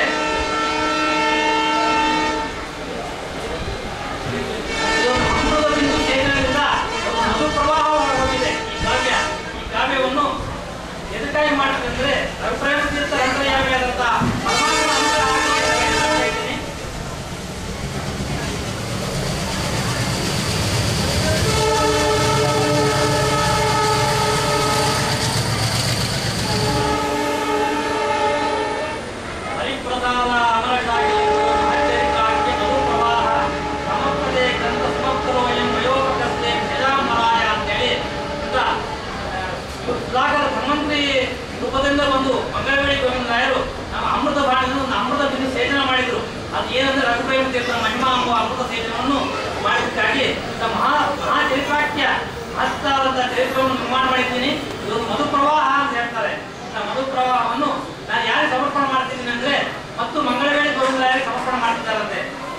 ಕಾಲೇ ಗ್ರಂಥ ಸಮರ್ಥರೋಯ ಮಯೋಪಕರ್ತೆ ವಿಜಯಾನ್ಮರಾಯ ನನ್ನ ಉಪಕಾರ ಮಾಡಿದಂತಹ ವೈದ್ಯ ವರೇಣ್ಯರಾದಂತಹ ಮಂಗಳವಡಿ ಗೋವಿಂದರಾಯ ಸಂಪೂರ್ಣ ಮಾಡ್ತೀನಿ ಅಂತ ಹೇಳಿ ಇಂಥ ಮಹಾತ್ಮರು ಯಾವ ರೀತಿ ಇರ್ತಾರೆ ಅಂದ್ರೆ ಪರೋಪಕಾರ ಪ್ರಸ್ಥಾಂತರಂಗ ಗುಣಾಯಮತ್ವ ನಿಜೀವಿತಾರ್ಥಂ ಸದಾ ಮಹತ್ ಕೃತ್ಯವರಂ ಸಾಧನೆ ನಮೋಸ್ತು ತೇಭ್ಯಃ ಶುಭಶೀಲವದ್ಭ್ಯಃ ಅಂತ ಹೇಳಿ ಪರೋಪಕಾರಿಗಳು ತಮ್ಮ ಕಷ್ಟಗಳನ್ನು ಎಣಿಸಂತೆ ಪರೋಪಕಾರ ಮಾಡ್ತಾರೆ. ಇಂಥವರಲ್ಲಿ ಮಂಗಳವೇಳಿ ಗೋವಿಂದರಾಯ ಕೂಡ ಈ ರೀತಿ ಬಂದು ಉಪಕೃತ ಮಾಡಿದ್ದಾರೆ ಅಂತ ಹೇಳಿ ನಮ್ಮ ಈ ಭಾಗವತ ಶ್ಲೋಕವನ್ನು ನೆನಪಿಸಿಕೊಳ್ಳುವುದು. ನಮೋ ಮಹತ್ಯೋಸ್ತು ನಮ ಶಿಶುಭ್ಯೋ ನಮೋ ಯೋಗ್ಯೋ ನಮ ಆವೃತ್ಯ ಯೇ ಬ್ರಾಹ್ಮಣ ಅವಧೂತಲಿಂಗ ಚರಂತಿ ದೇವ್ಯ ದೇವಮಸ್ತರಾಜ್ಞಾಮ ಅಂತ ಹೇಳಿ ಎಲ್ಲಾ ರೀತಿಯಲ್ಲಿ ಮಹಾತ್ಮರು ಎಲ್ಲರಿರ್ತಾರೆ ಗೊತ್ತಾಗೋದಿಲ್ಲ ಅಂತ ಪ್ರೇಮ ತೀರ್ಥರ ಬಗ್ಗೆ ತಿಳಿಸಿಕೊಟ್ಟು ಮಂಗಳವೇಳಿ ಗೋವಿಂದರಾಯರು ಇನ್ನೊಂದು ಕಾವ್ಯ ಬರಲಕ್ಕ ಕಾರಣರಾಗಿದ್ದಾರೆ. ಇಲ್ಲಿ ಕಾವ್ಯದಲ್ಲಿ ಒಂದು 3-4 ಘಟನೆಯನ್ನು ಸುಮಸೌರಭದಲ್ಲಿ ವಿಸ್ತೃತವಾದ ಚರಿತ್ರೆ ಬಂದಿದೆ. ಅದಕ್ಕಾಗಿ ಈಗೆಲ್ಲ ಚರಿತ್ರೆ ತಿಳಿದವರೇ ಆಗಿದ್ದಾರೆ. ವಿಶೇಷವಾಗಿ ತುಳಸಿದಾಸರಾಗಲಿ ಉಪಾಣಿ ಸಮೀರನಾಚಾರ್ಯರಲ್ಲಿ ರಘುಪ್ರೇಮ ತೀರ್ಥರ ಚರಿತ್ರೆ ಬಗ್ಗೆ ಮಾತನಾಡುತ್ತಿದ್ದಾರೆ. ಆದ ಕಾರಣ ಹೆಚ್ಚಿಗೆ ರಘುಪ್ರೇಮ ತೀರ್ಥರ ವಿಷಯದಲ್ಲಿ ಹೋಗೋದಿಲ್ಲ. ಕೇವಲ ಕಾವ್ಯದ ಸ್ವರೂಪವನ್ನು ಹೇಳಿ 2-3 ಘಟನೆ ಬಗ್ಗೆ ನಾನು ಹೇಳ್ತಾ ಇದ್ದೀನಿ. 10 ಸರ್ಗ ಕಾವ್ಯದಲ್ಲಿ ಪ್ರಥಮ ಸರ್ಗದಲ್ಲಿ ಜನನ ಮತ್ತು ಶಿಶು ಗರ್ಭಸ್ಥವಾದಾಗ ಯಾವ ರೀತಿಯ ರಾಘವೇಂದ್ರದಲ್ಲಿ ಗೋಪಿಕಾಂಬೆಗೆ ಲಕ್ಷಣಗಳು ಪ್ರಕಟವಾಗುತ್ತೆ, ಅದೇ ರೀತಿಯಾಗಿ ರಘುಪ್ರೇಮ ತೀರ್ಥರು ಗರ್ಭಸ್ಥರಾಗಿದ್ದಾಗ ಆ ಗರ್ಭಸ್ಥ ಶಿಶುವಿನಿಂದ ತಾಯಿಯಲ್ಲಿ ಕೂಡ ಗುಣಗಳು ಪ್ರಕಟವಾದಂತ ಅದು ವರ್ಣನೆ ಮಾಡ್ತಿದ್ದಾರೆ. ವಿಶೇಷವಾಗಿ 2ನೇ ಅಧ್ಯಾಯದಲ್ಲಿ ತಿರುಪತಿ ಸಂದರ್ಶನ ಮಾಡುವುದು, ಪರ್ವತ ವರ್ಣನ, ಬ್ರಹ್ಮೋತ್ಸವ ಇವೆಲ್ಲ ವರ್ಣನೆ ಮಾಡಿದ್ದಾರೆ. ಮತ್ತು 3ನೇ ಸರ್ಗದಲ್ಲಿ ಗಂಗಾಬಾಯಿಯ ನಿಧನ ಮತ್ತು ಶಿಶುಗಳು ಮಾರ್ಗ ಮನೆಯಲ್ಲಿ ಬೆಳೆಯೋದು ಮತ್ತು ಪುನಃ ಗುಂಡಾಚಾರ್ಯರು ದತ್ತೋಗುವುದು ಇವೆಲ್ಲ ವಿವರ ಬಂದು 4ನೇ ಅಧ್ಯಾಯದಲ್ಲಿ ವಿಶೇಷವಾಗಿ ರಘುಪ್ರೇಮ ತೀರ್ಥರ ಉಪನಯನ ಮತ್ತು ವಿದ್ಯಾಭ್ಯಾಸವನ್ನು ವರ್ಣನೆ ಮಾಡಿದ್ದಾರೆ. 5ನೇ ಅಧ್ಯಾಯದಲ್ಲಿ ರಾಧಾಬಾಯಿಯು ಕಿರುಕುಳ ಮತ್ತು ಅವರು ರಣಮಂಡಲ ದರ್ಶನ ಮಾಡಿಕೊಂಡು ಮತ್ತು ಹಸ್ತ ಸಾಮರ್ಥ್ಯ ಹೇಳಿದಂತಹ ಭವಿಷ್ಯ ಇತ್ಯಾದಿ ವರ್ಣನೆ ಮಾಡಿದ್ದಾರೆ. 6ನೇದಲ್ಲಿ ಮುತ್ತಿಗೆ ಶ್ರೀನಿವಾಸಾಚಾರ್ಯ ವಿವಾಹ ವರ್ಣನೆ ಮಾಡಿದ್ದಾರೆ. ಅದರಲ್ಲಿ ವಿದ್ಯಾರ್ಥಿನಿ ಗುರುಗಳ ಅನ್ವೇಷಣೆಗಾಗಿ ಸತತ 7 ವರ್ಷ ಸಂಚಾರ ಮಾಡಿದ್ದಾರೆ. ಭಾರತ ದೇಶ ಉದ್ದಗಲಕ್ಕೂ ಅದೆಲ್ಲ ವರ್ಣನೆ ಮಾಡಿದ್ದಾರೆ. ಸುನೀತರ ಮಿಲನವನ್ನು ಮತ್ತು ಹಂಪಿ ಯಂತ್ರೋದಾಹರಣೆ ಬಗ್ಗೆ ಹೋಗಿ ಅವರು ಆಶ್ವಾಸನೆ ಪಡೆದಿದ್ದು, ಉತ್ತರ ದಿಕ್ಕಿ ಯಾಕೆ ಹೋಗಿದ್ದು ಇವೆಲ್ಲ ವರ್ಣನೆ ಮಾಡಿದ್ದಾರೆ. 7ನೇ ಅಧ್ಯಾಯ ಸರ್ಗದಲ್ಲಿ ಪಂಚವಡಿ, ನಾಸಿಕ, ತ್ರ್ಯಂಬಕೇಶ್ವರದಲ್ಲಿ ಅವರು ಅಳಿಯೋರು ಬರಲ ಕಾಲಕ್ಕೆ ಇವರೇ ಹೋಗಿ ಸ್ವಯಂ ಭಾಗವನ್ನು ನಿರ್ವಹಣೆ ಮಾಡಿ ಬ್ರಾಹ್ಮಣರ ಸಂತರ್ಪಣ ಮಾಡಿಸಿತು ಅಂತ ಇವೆಲ್ಲ ಹೇಳಿದ್ದಾರೆ. ಮತ್ತು 2ನೇ ಸರ್ಗದಲ್ಲಿ ಸರ್ಪದಂಶವಾಗುವುದು, ತುಳಸಿದಾಸರ ವೃತ್ತಾಂತ, ಸಂಗೋರಾಮ ವೃತ್ತಾಂತ ಮತ್ತು ಗೋಪಾಲಕನಾದಂತಹ ಗೈಪಾಲ್ ಗೋಪಾಲಕರಾಜ ಸಯ್ಯಾಜಾವ ಭವಿಷ್ಯ ಹೇಳುವುದು ಇತ್ಯಾದಿ ವರ್ಣನೆ ಮಾಡಿದ್ದಾರೆ. 9ನೇ ಸರ್ಗದಲ್ಲಿ ತಾಯಿಯ ಕೊನೆಯ ಕೋರಿಕೆ ಮೇರೆಗೆ ಕಾಶಿಯಲ್ಲಿ ಹೋಗಿ ಅವರು ವಿಧಿಕರ್ಮ ಮಾಡುವುದು ಮತ್ತು ಗುರು ಪ್ರಾಪ್ತಿ, ಗುರು ಅರ್ಲಗಟ್ಟಿ ಆಚಾರ್ಯರ ಹತ್ರ ಹೋಗಿ ಅವರಿಗೆ ಉಪದೇಶ ಮಾಡಿಕೊಂಡು ಮಾಡಿದ ಸಾಧನ, ಮಂಗರಾಯ ಕೋಡಿ, ವಿಜಯರಾಯ ಇತ್ಯಾದಿ ಹೇಳಿದಂತ ಅವ್ರು ಮಾಡಿದಂತ ಪ್ರತಿಷ್ಠೆಗಳ ಬಗ್ಗೆ ವಿವರಣೆ ಕೊಟ್ಟಿದ್ದಾರೆ. 10ನೇ ಸರ್ಗದಲ್ಲಿ ರಘುಕಾಂತ ತೀರ್ಥರಿಂದ ಮತ್ತು ರಘುಕಾಂತರ ತೀರ್ಥರ ಅವರು ಮೂಲಕವಾಗಿ ಆಶ್ರಮ ಪಡೆದಂತಹ ವಿವರ ಇತ್ಯಾದಿ ವರ್ಣನೆ ಮಾಡಿದ್ದಾರೆ. ನಮ್ಮ ಪರಮಾತ್ಮನ ಅತ್ಯಂತ ಪ್ರಸಾದವಾಗಬೇಕು, ವಾಯುದೇವರ ವಿಶೇಷ ಅನುಗ್ರಹವಾಗಬೇಕು ಎಂಬುದೇ ನಮ್ಮ ರಘುಪ್ರೇಮ ತೀರ್ಥರ ಗುರಿ. ಇವರು ಕಾವ್ಯ ರಘುಪ್ರೇಮ ತೀರ್ಥ ಚರಿತಾಮೃತ ನಾಮ ಕಾವ್ಯಂ ಅಂತೇಳಿ ಹೇಳಿದ್ದಾರೆ. ನಮ್ಮ ಗದ್ಯದಲ್ಲಿ ಎಷ್ಟನ್ನ ಪ್ರಯೋಗ ಮಾಡುವ ಸುಮಸೌರಭ ಗದ್ಯ ರೂಪವಾಗಿದೆ, ಈ ಕಾವ್ಯ ರೂಪವಾಗಿದೆ. ಇನ್ನು ವಿಶೇಷವಂದ್ರೆ ಸುಮಸೌರಭಕ್ಕಿಂತ ಸುಮಾರು 30-40 ವರ್ಷಗಳ ಹಿಂದೆ ರಚನೆವಾಗಿದ್ದು ಅಂತ ತಿಳಿದು ಬರುತ್ತದೆ. ಸುಮಸೌರಭ ಇನ್ನ ಗ್ರಂಥಸ್ಥವಾಗಿರದ ಕಾಲಕ್ಕ ಈ ಒಂದು ಕೃತಿ ಒಂದು ಉಕ್ತವಾಗಿದೆ. ಇಷ್ಟು ದಿನ ಉಕ್ತವಾಗಿದ್ದು ಈಗಿನ ದಿನ ಪ್ರಕಟವಾಗುತ್ತದೆ. ಇಲ್ಲಿ ಪ್ರಥಮವಾಗಿ ಪರಮಾತ್ಮನ ಬಗ್ಗೆ ಸ್ತೋತ್ರ ಮಾಡ್ತಿದ್ದಾರೆ. ಜ್ಞಾನ ಈಶ್ವರ್ಯ ಪ್ರಭಾನಂದ ತೇಜ ಸಖ್ಯಾತ್ಮಕಂ ಪ್ರಭು ವೈಷ್ಣವಿ ಸತ್ಯಾಯುಧ ಪಾಯಾತ್ ತತ್ವವಲ್ಲಭ ಅಂತೇಳಿ ರುಕ್ಮಿಣಿ ಸತ್ಯವಾದ ಸಹಿತನಾದಂಥ ಪರಮಾತ್ಮನ ಸ್ಮರಣೆ ಮಾಡಿ ಇಲ್ಲಿ ಕವಿತಾ ಕಾವ್ಯ ಮಾಡ್ತಾ ಇದ್ದೀನಿ. ಇದರಿಂದ ಪ್ರಯೋಜನ ಅಂತೇಳಿ ವೆಂಕಟೇಶ್ ಕವಿ ಹೇಳ್ತಿದ್ದಾರೆ. ಯಾವ ರೀತಿಯಾಗಿ ರಾಘವೇಂದ್ರ ವಿಜಯದಲ್ಲಿ ಹೇಳ್ತಾರೆ, ಕವಿತಾ ಫಲಂ ಮನ್ಯತ್ಯಂ ಗುರುಗುಣ ಗುಣವರ್ಣನ ಅಂತೇಳಿ ಗುರುಗಳ ವರ್ಣನೆ ಮುಖ್ಯೋದ್ದೇಶವಾಗಿ ಒಂದು ಕಾವ್ಯವನ್ನು ಹೇಳ್ತಾ ಇದ್ದೀನಿ ಅಂತ ಹೇಳಿ ಪ್ರಸಾದೋ ಎತ್ತಿನ ಕಚ್ಚನಾಥೋ ನಿಷೇಪಿನ ದುರ್ಲಭತಾ ಮಯಾಸಿ. ಯಾರು ಅನುಗ್ರಹವಾದರೆ ದುರ್ಲಭವಾದದ್ದು ಇರುವುದಿಲ್ಲ. ಇಂಥ ಮಹಾತ್ಮ ಸೇವೆ ದೊರೆಯುವುದೆಂಬುದೇ ದುರ್ಲಭವಾಗಿತ್ತು. ಆದರೆ ಕೂಡ ಈ ಸದಾಂ ಸುವೃತ್ತ ಗ್ರಂಥನೋಸ್ತಕ ಸಂಪೂರ್ಣ ಜೀವನೆ ಮತಿ ಮಹಾದಾದು ಅಂತೇಳಿ ಮಹಾತ್ಮರ ಬಗ್ಗೆ ಹೇಳಲು ಕಾವ್ಯ ಹೇಳಲು ಹೊರಟಿದ್ದೇನೆ. ಇಂಥ ಮಹಾತ್ಮರ ಬಗ್ಗೆ ಹೇಳುವಂತ ಕಾವ್ಯಕ ರಚನೆ ಮಾಡುವುದಕ್ಕೆ ಶಕ್ತಿ ಕೊಡು, ಮತಿಯನ್ನು ಕೊಡು ಅಂತೇಳಿ ಪರಮಾತ್ಮ ಪ್ರಾರ್ಥನೆ ಮಾಡ್ತಿದ್ದಾರೆ.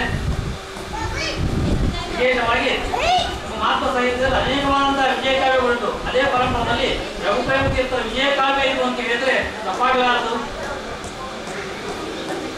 ಯಾಕಂದ್ರೆ ಮಹಾತ್ಮರು ಭೂಮಿಯಲ್ಲಿ ಎದಕ್ಕೆ ಅವತಾರ ಮಾಡ್ತಾರೆ ಅಂದ್ರೆ ಯಾರಾದ್ರೂ ಅಧರ್ಮಶೀಲರಾಗಿ ಭಗವಂತನಿಗೆ ಮುಗ್ಧರಾಗಿರ್ತಾರೋ ಅವ್ರು ಉಪದೇಶ ಮಾಡಿ ಭಗವಂತನಂತೆ ಅವ್ರ ಮನ ಸೆಳೆಯುವುದಕ್ಕೆ ಪ್ರಯತ್ನ ಮಾಡ್ತಾ ಇರ್ತಾರೆ. ಭಾಗವತ ನಿರೂಪಣೆ ಮಾಡ್ತದೆ.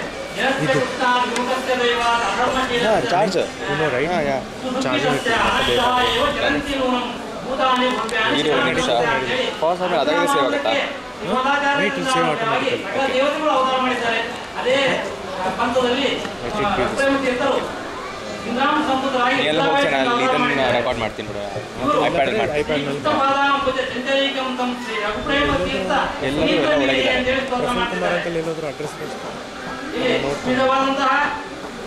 ಕೊಡ್ಬೇಕು ಅವ್ರಿಗೆ. ಪುಸ್ತಕಗಳು, ರಸಗಳು, ಮನೋಹರವಾದಂತಹ ಶಬ್ದಗಳು, ಶಬ್ದಾಲಂಕಾರಗಳು ಎಲ್ಲ ಹೇಳಿ ವಿದ್ವಾಂಸರಿಗೆ ಉದ್ಯವಾದಂತಹ ಕಾವ್ಯ ರಚನೆ ಮಾಡಿದ್ದೇನೆ. ಗುರುಗಳಂತಹ ಮುಮುಕ್ಷುಗಳಿಗೆ ಮೋಕ್ಷಾರ್ಥಗಳನ್ನು ತರಣಿಸುವಂತಹ ಗುರುಗಳ ಅನುಗ್ರಹ ಹೊಂದುವಂತಹ ಒಂದು ಕಾವ್ಯವನ್ನು ನಿರ್ಮಾಣ ಮಾಡಿದ್ದೆ ಅಂತ ಹೇಳ್ತಂತ ಈ ಕಾವ್ಯದಲ್ಲಿ ಗುಣವಂತರು ಗುಣವನ್ನೇ ಹುಡುಕಬೇಕು. ಯಾರಾದ್ರೂ ಕಾಯಿಗಳು ಯಾವ ರೀತಿಯಾಗಿ ಬೇವಿನ ಹಣ್ಣನ್ನೇ ಆರಿಸಿಕೊಳ್ಳುತ್ತೋ ಅದೇ ದೋಷವನ್ನು ಹುಡುಕಕ್ಕೆ ಹೋಗಬಾರದು. ಯಾಕಂದ್ರೆ ಯಾರಾದ್ರೂ ದೋಷರಹಿತವಾದಂತಹ ಕಾವ್ಯ ಮಾಡಲು ಸಮರ್ಥರಾಗುವುದಿಲ್ಲ. ಯಾವ ರೀತಿ ಪರಮಾತ್ಮನ ಬಗ್ಗೆ ಯಾರು ಸಂಪೂರ್ಣವಾಗಿ ತಿಳಿದಾರೋ ಅದೇ ರೀತಿಯಾಗಿ ಕಾವ್ಯವನ್ನು ದೋಷವಿಲ್ಲದೆ ಬರೆಯುವುದು ಅಸಾಧ್ಯ. ಈ ದೋಷ ಏನಿದ್ರು ಕೂಡ ಅದು ಎಣಿಸದಂತೆ ಯಾವ ರೀತಿಯಾಗಿ ಹೋಗಿಲೆ ಮಾವಿನ ಚಿಕ್ಕನ್ನ ಬಯಸುತ್ತಂತೆ ಅದೇ ರೀತಿಯಾಗಿ ಗುರುಗಳ ಮಹಿಮಾ ಏನಿದೆ ವರ್ಣನೆ ಅದನ್ನು ಸ್ವೀಕಾರ ಮಾಡಬೇಕಂತ ಹೇಳಿ ಪ್ರಾರ್ಥನೆ ಮಾಡ್ತಿದ್ದಾರೆ. ಗುಣೇಶು ದೋಷೈ ಕನಿಕ ಪ್ರಕಾಮಂ ಮಾಸ್ತರಿಯ ನಿಬದ್ಧಚೇತಾ ಗುಣಾನುವಾದ ಸಫಲಾಸ್ತಾಮ್ಯ ನಿಯೋಜಿತ ಉದಾಹರಣೆ ಅಂತ ಹೇಳಿ ದೋಷಗಳನ್ನು ಗ್ರಹಣ ಮಾಡಿದಾಗ ಗುಣಗಳು ಸ್ವೀಕಾರ ಮಾಡಿ ಅಂತ ಹೇಳ್ತಿದ್ದಾರೆ. ಇದರಿಂದ ಯಾವಲ್ಲ ಚರಿತ್ರ ಜನನ ಇತ್ಯಾದಿಗಳ ವರ್ಣನೆ ಮಾಡಿದ್ದಾರೆ. ವರ್ಣನೆ ಮಾಡಿದ ನಂತರವಾಗಿ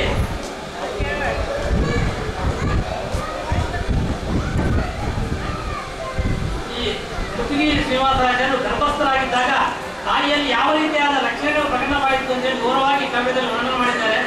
ಹರೇ ಸ್ಮರಂತಿ ಸದಾ ವಿರಾಗ ಸಾಗನ್ನ ಮಾಲ್ಯಾಂತರ ಭೂಷಣಾಂತೇಯಿ ಸಖೀಜನಾಭ್ಯಂಗ ಮುದಸ್ಕರಮ್ಯಂ ತೀರ್ಥಾಕೃತಿಂ ರೋಜೇಶ್ಮ ಭೂಯ ಅಂತೇಳಿ ಈ ಭಾಗವತೋತ್ತಮರಾದಂತಹ ಪೃಥ್ವಿ ಶ್ರೀನಿವಾಸಾಚಾರ್ಯ ಗರ್ಭದಲ್ಲಿ ಧಾರಣ ಮಾಡಿದಂತಹ ತುಂಗಾಬಾಯಿ ಮಾಲ್ಯಾಂಬರ ಭೂಷಣಾದಿಗಳನ್ನ ಒಳ್ಳೆ ಅಂತೇಳಿ ವೈರಾಗ್ಯವಂತಾಳಿದ್ರಂತ ಒಂದು ವೈರಾಗ್ಯವಂತರಾದಂತಹ ಶಿಶು ಜನ್ಮ ತಾಳುತ್ತೆ ಅಂತೇಳಿ ಸೂಚನೆ ಇದು. ಅದೇ ರೀತಿಯಾಗಿ ಈಗ ತೀರ್ಥ ಸ್ನಾನ ಮಾಡಬೇಕು ಅಂತೇಳಿ ಬೈಗೆ ಇತ್ತಂತ, ತೀರ್ಥಯಾತ್ರೆ ಮಾಡ್ಬೇಕಂತ ಬೈಗೆ ಇತ್ತು. ಅದೇ ರೀತಿಯಾಗಿ ಪೂಜಾ ವ್ಯಾದ ಗೋತ್ರಿಯ ಸಂದೇಶ ಅಂತೇಳಿ ಪೂಜಾ ಇತ್ಯಾದಿ ಸಜ್ಜನ ಸಾಗತ್ಯ ಅತಿಥಿ ಅಭ್ಯಾಸರ ಸೇವಾ ದಾನ ಕೊಡುವುದರಲ್ಲಿ ಆಸಕ್ತರಾಗಿದ್ದರು. ಅದು ಅವಳ ಗುಣವಾದಂತಹ ಗರ್ಭಸ್ಥ ಶಿಶುವಿನ ಗುಣ ಅಂತೇಳಿ ಇವರು ಹೇಳ್ತಾ ಇದ್ದಾರೆ. ಯಾಕಂದ್ರೆ ರಘುಪ್ರೇಮತೀರ್ಥರ ಬಗ್ಗೆ ಹೇಳ್ತಾರೆ. ಯಾದವಗಿರಿಯಲ್ಲಿ ಬಂದ ಭಕ್ತರಿಗೆ ಆದರೋಪಚಾರವನ್ನು ಮಾಡುತ್ತಾ ಅವರುಗಳ ಬಾಧೆಗಳ ಪರಿಹರಿಸಿ ಮೋದವನ್ನು ಕೊಡುವಂತ ಸಾಧು ಯತಿಗಳಿವರು ಸಂದೇಹ ಸಲ್ಲಂತ ಹೇಳ್ತಾರೆ. ಯಾದವಗಿರಿ ಆದಿತ್ಯ ಅಭ್ಯಾಸಗಳ ಸೇವೆ ಮಾಡಿ ಎಲ್ಲಾರನ್ನ ಅನುಗ್ರಹ ಮಾಡುವ ವೈರಾಗ್ಯವಂತರಿದ್ದಾರೆ ಎಂದು ಸೂಚನೆ ಮಾಡೋದಕ್ಕಾಗಿ ಗರ್ಭಸ್ಥವಾಗಿದ್ದಂಥ ಶಿಶು ಇಂಥ ಅಕ್ಷರಗಳನ್ನು ತಾಯಿ ಮುಖಾಂತರ ಪ್ರಕಟ ಮಾಡಿದಂತೆ ಇದೆ ವಿಸ್ತೃತವಾಗಿ ಹೇಳಿದ್ದಾರೆ. ಸಮಯ ಅಭಾವ ಕಾರಣದಿಂದಾಗಿ ನಾವು ಹೇಳೋದಕ್ಕಾಗೋದಿಲ್ಲ. 2-3 ವಿಷಯವನ್ನು ಮಾತ್ರ ನಾನು ಹೇಳ್ತಾ ಇದ್ದೀನಿ. ಯಂತ್ರೋದ್ಧಾರಕ ಹನುಮಂತನ ಸನ್ನಿಧಾನದಲ್ಲಿ ಸೇವೆ ಮಾಡಿದಾಗ ಸ್ವಪ್ನದಲ್ಲಿ ಕಚೇರಿ ಬಾ ಕುದುರೆ ಕೊಡುತ್ತೇನೆ ಅಂತ ಹೇಳಿ ಉಪಶ್ಲೋಕದ ವರ್ಣನೆ ಆಗಿದೆ. ಅದನ್ನೇ ಇವರು ವರ್ಣನೆ ಮಾಡ್ತಿದ್ದಾರೆ.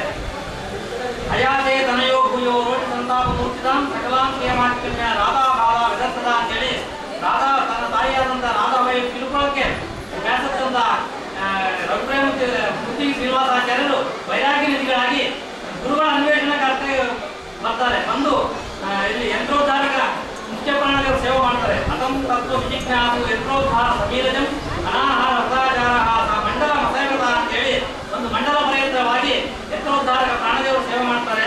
ಮಾಡಿದಾಗ ಅವ್ರು ಸ್ವಪ್ನದಲ್ಲಿ ಸೂಚನೆ ಮಾಡ್ತಾರಂತೆ. ಅಯಂ ದಾಸ್ಯಾಮಿ ಸವಿತಮೇ ಸ್ವಪ್ನ ಚೋದಿತಂ ನಿಶ್ಚಿಕಾಯ ಹರೇಜ್ಞತೆ ಏನು ಸೃಜನ ಸಂಗಮ ಅಂತ ಹೇಳಿ ಸ್ವಪ್ನದಲ್ಲಿ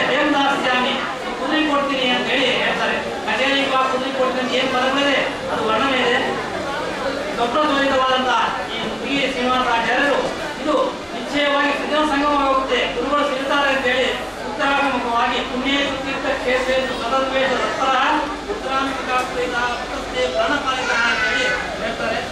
ಇದೆಲ್ಲ ಮಾಡಿ ದೇಶೇ ದೇಶೇ ವಿಚಾರ ತತ್ಪರ ಅಂತೇಳಿ ಗುರುಗಳ ಅನ್ವೇಷಣಕ್ಕಾಗಿ ಗುರು ಮಾರ್ಗಣ ತತ್ಪರರಾದಂಥ ಈ ಮುತ್ತಿಗೆ ಶ್ರೀನಿವಾಸಾಚಾರ್ಯರು ಗುರುಗಳಿಗಾಗಿ 7 ವರ್ಷ ಸಂಚಾರ ಮಾಡ್ತಾರಂತೆ. ಇದೆಲ್ಲ ವರ್ಣನೆ ಮಾಡಿದ್ದಾರೆ. ತದನಂತರವಾಗಿ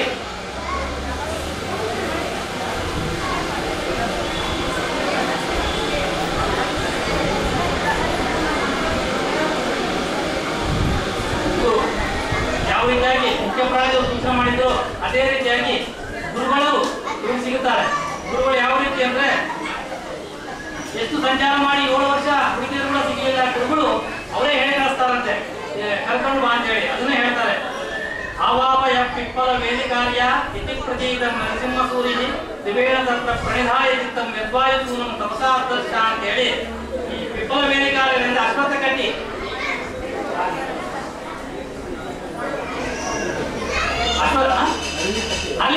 ಅಲ್ಲಿಗಟ್ಟಿ ಆಚಾರ್ಯರು ನರಸಿಂಹ ಸೂರಿಗಳು ಅವರು ಇವರೇ ತಮ್ಮ ಮಕ್ಕಳನ್ನ ಕಳಿಸಿ ಇವನ್ನ ಕಳಿಸ್ಕೊಡ್ತಾರಂತೆ.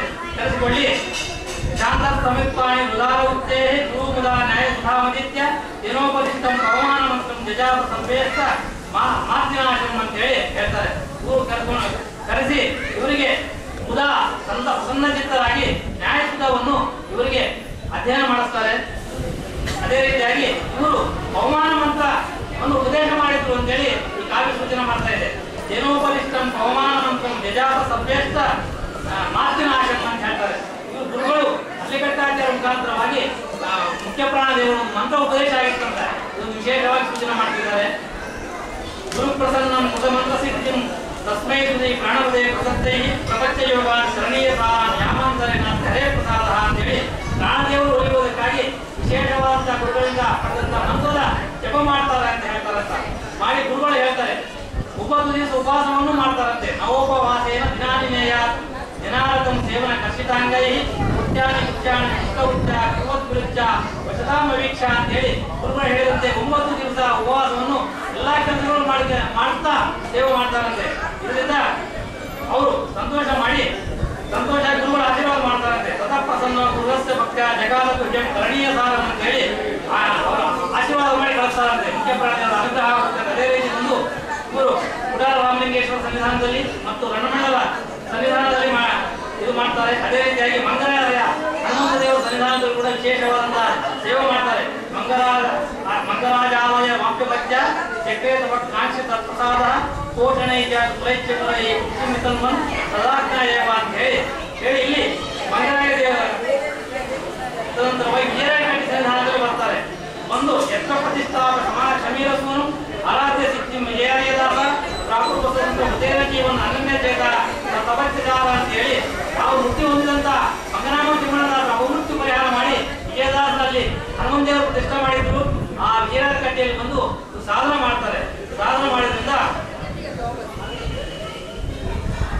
ಸದಾಜ್ಞೆಯ ಪ್ರಾಪಂಚ ಮಂಗರಾಜಂ ಅಂತ ಹೇಳ್ತಾರೆ. ಅಲ್ಲಿ ವಿಜಯಕಟ್ಟೆ ಸನ್ನಿಧಾನದಲ್ಲಿ ಸೂಚನೆ ಆಗುತ್ತೆ. ಅದೇ ರೀತಿಯಾಗಿ ಮಂಗರಾಯ ದೇವಸ್ಥಾನಕ್ಕೆ ಬಂದು ಅಲ್ಲಿ ಸೇವೆ ಮಾಡ್ತಾರಂತೆ.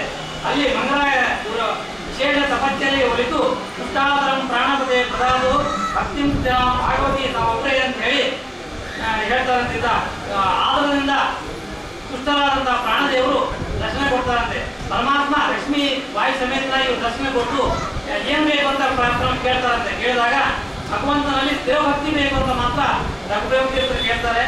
ಭಕ್ತಿಂ ಸ್ಥಿರಾಂ ಭಾಗವತಿ ತಾವೊಬ್ಬರೇ ಅಂತೇಳಿ ಪ್ರಾರ್ಥನೆ ಮಾಡಿದಾಗ ಸರ್ವ ಸಮರ್ಪಯತ ಸದಾಸ್ಯ ವಿರಾಗಿನ ಗೋವಿಜ ಪ್ರಲೋಭ್ಯ ಅಂತೇಳಿ ವಿರಾಗಿನಾದಂಥವ್ರು ಏನು ಅಪೇಕ್ಷೆ ಮಾಡ್ತಾರೆ ಭಗವಂತನ ಅನುಗ್ರಹ ಮಾಡ್ತಾರೆ ಅಂತೇಳಿ ಅದನ್ನ ಭಗವತ್ ಸಾಕ್ಷಾತ್ಕಾರವಾದಂಥ ಸಾಕಾರವಾಗಿ ಒಂದು ನಿದರ್ಶನ ಕೊಡಬೇಕಂತ ಪ್ರಾರ್ಥನೆ ಮಾಡಿದಾಗ ಸ್ವರಕ್ಷಿತೋ ವೆಂಕಟ ನರಸಿಂಹ ಶ್ರೀ ವಿಕಲಾತ್ಮ ಬಹುದು ಸ್ಥಿರೋತ್ರ ಇತ್ಯರ್ಥಿತೋ ಮಾರದ ವಾಮಭಾಗೆ ಸಾದೃಶ್ಯತೆ ಅದ್ಯಾಪಿ ಹರಿಸ್ಥಿರೂಪ ಅಂತೇಳಿ ಮಂಗರಾಯನ ಎಡಭುಜದ ಮೇಲೆ 3 ಮುಖಗಳು ಗೋಚರವಾಗುತ್ತೆ.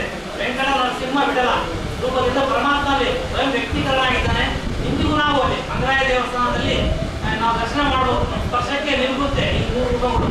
ವೆಂಕಟ ನರಸಿಂಹ ವಿಠಲ ರೂಪದಿಂದ ಪರಮಾತ್ಮ ಇವರಿಗೆ ದರ್ಶನ ಕೊಟ್ಟ ನಿದರ್ಶನವಾಗಿ ಅಲ್ಲಿ ದರ್ಶನ ಕೊಟ್ಟಿದ್ದಾನೆ. ಇದೇ ರೀತಿಯಾಗಿ ಇನ್ನೊಂದು ವಿಷಯ ಅಂದ್ರೆ ವಿಜಯರಾಯನ ಕಟ್ಟಿಯಲ್ಲಿ ರಾಯರ ಪ್ರತಿಷ್ಠೆ ಮಾಡ್ತಾರೆ. ಈ ಪ್ರತಿಷ್ಠೆ ಮಾಡುವಂತ ವಿಷಯ ಸುಮಸೌರಭದಲ್ಲಿ ಬಂದಿಲ್ಲ. ಅದನ್ನ ಇವರು ಇಲ್ಲಿ ನಿರೂಪಣೆ ಮಾಡ್ತಿದ್ದಾರೆ ಕಾವ್ಯದಲ್ಲಿ. ನಿರುಪಾಯುಕ್ತಂ ನಿರ್ಮಾಪಿತಂ ಶ್ರೀ ವಿಜಯಾರ್ಯದಾಸೈ ಜೀರ್ಣಂ ನಿಕೇತಂ ಪವಮಾನ ಸೂನೋಹ. ವಿಜಯರಾಯರಿಂದ ಬ್ರಾಹ್ಮಣರಿಗೆ ದಾನ ಕೊಟ್ಟಿದ್ದಂತ ಆ ಗೃಹ ಅನ್ಯಾಕ್ರಾಂತವಾಗಿತ್ತು. ಅನ್ಯಾಕ್ರಾಂತವಾದಂತ ಆ ವಿಜಯರಾಯರ ಕಟ್ಟಿ ಎಂಬ ಸ್ಥಳವನ್ನು ಚಿತ್ರಾರ್ಜಿತನಿಂದ ತಗೊಂಡು ಜೀರ್ಣೋದ್ಧಾರ ಮಾಡ್ತಾರೆ. ಜೀರ್ಣೋದ್ಧಾರ ಮಾಡಿ ಸಮುದ್ರಂ ಸತ್ವ ತದಂತಿಗೋದೌ ಯಥಾಪಯಶ್ರೀ ಗುರುರಾಘವೇಂದ್ರಂ ಅಂತೇಳಿ ಗುರುರಾಯರ ಅಲ್ಲಿ ಬೃಂದಾವನ ಪ್ರತಿಷ್ಠೆ ಮಾಡಿದಂತ ವಿವರವನ್ನು ಇಲ್ಲಿ ಹೇಳ್ತಾ ಇದ್ದಾರೆ. ಈ ಒಂದು ವಿವರ ಸುಮಸೌರಭದಲ್ಲಿ ಬಂದಿಲ್ಲ. ಕಟ್ಟಿನಲ್ಲಿ ರಾಯರ ಸೇವೆ ಮಾಡಿದ್ದಾರೆ ಅಂತ ಅಷ್ಟು ಮಾತ್ರ ಬರುತ್ತೆ. ರಾಯರ ಪ್ರತಿಷ್ಠೆ ಮಾಡಿದಂಥವರು ರಘುಪ್ರೇಮ ತೀರ್ಥರು ಪೂರ್ವ ಸಮಯದಲ್ಲಿ ಮಾಡಿದ್ದಾರೆ. ಅದೇ ರೀತಿ ವಿಶೇಷವಾಗಿ ಇನ್ನ ರಘುಪ್ರೇಮ ತೀರ್ಥ ಚರಿತ್ರೆ ಹೇಳುವಂತ ಪಂಡಿತರು ಕಾಲ್ಪಟ್ಟಿದ್ದರ ಕಾರಣ ಸೂರ್ಯ ಮಂಗಲ ಶ್ಲೋಕವನ್ನು ಹೇಳಿ ನಾನು ಮುಗಿಸ್ತಾ ಇದ್ದೀನಿ. ಪರೋಪಕಾರ ಪುಷ್ಟಾಂತರಂಗ ಪ್ರಣಾಯಮತ್ವ ನಿಜವೀಕ್ಷಿತಾರ್ಥಂ ಸದಾ ಮಹತ್ಪುಚ್ಚ ಭವಂತಹಂತೆ ನಮಸ್ತು ದೇವ್ಯ ಶಿವಜೇವತ್ಯ ಅಂತೇಳಿ ಪರೋಪಕಾರಗಳಂತ ವ್ಯಕ್ತಿಗಳ ಲಕ್ಷಣ ಯಾವ ರೀತಿ ಇರ್ತದೆ ಅಂದ್ರೆ ವೆಂಕಟ ಕವಿಗಳು ರಘುಪ್ರೇಮ ತೀರ್ಥರ ಬಗ್ಗೆ ಯಾವ ಪರಿಚಯ ಇಲ್ಲದಂತವರು ಹೊರಗಿನವರು ಕೂಡ ಮಂಗಳವೇಳಿ ಗೋವಿಂದರಾಯರಿಂದ ಮುಖಾಂತರವಾಗಿ ಗುರುಗಳ ಮಹಿಮೆ ತಿಳಿದುಕೊಂಡು ಗುರುಗಳ ಮಹಿಮಾ ರೂಪವಾದಂತಹ ಈ ಕಾವ್ಯವನ್ನು ನಮಗೆ ಒದಗಿಸಿದ್ದಾರೆ. ಅಂದ್ರೆ ಎಂತ ಮಹೋಪಕಾರ ಮಾಡಿದ್ದಾರೆ.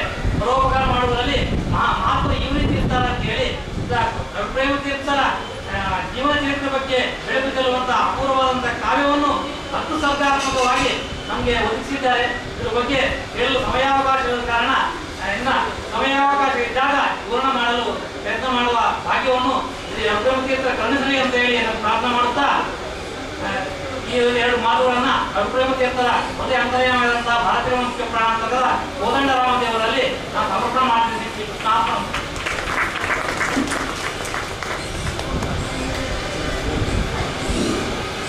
ಈಗ ಪಂಡಿತ ಸಮೀರಣಾಚಾರ್ಯರು ರಘುಪ್ರೇಮ ತೀರ್ಥರ ಚಾರಿತ್ರ್ಯದ ಬಗ್ಗೆ ಬೆಳಕು ಚೆಲ್ಲುವಂತ ಅಮೋಘವಾದಂತಹ ಉಪನ್ಯಾಸವನ್ನು ಕೊಡಲಿದ್ದಾರೆ. ಆಚಾರ್ಯರಲ್ಲೆಂದು ಸ್ವಾಗತಿಸುತ್ತೇವೆ.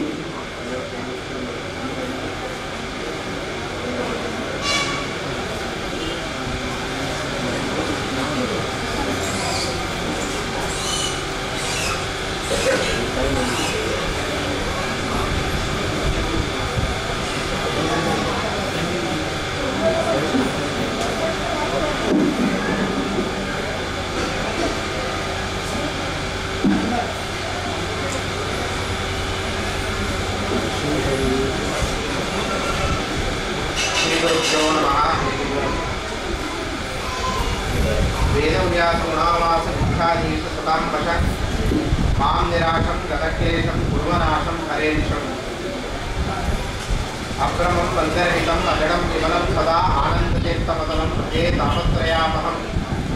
नमोऽस्तु तात्विका देवाः विष्णुभक्तिपरायणाः धर्ममार्गे प्रेरयन्तु भवन्तः सर्व एव हि।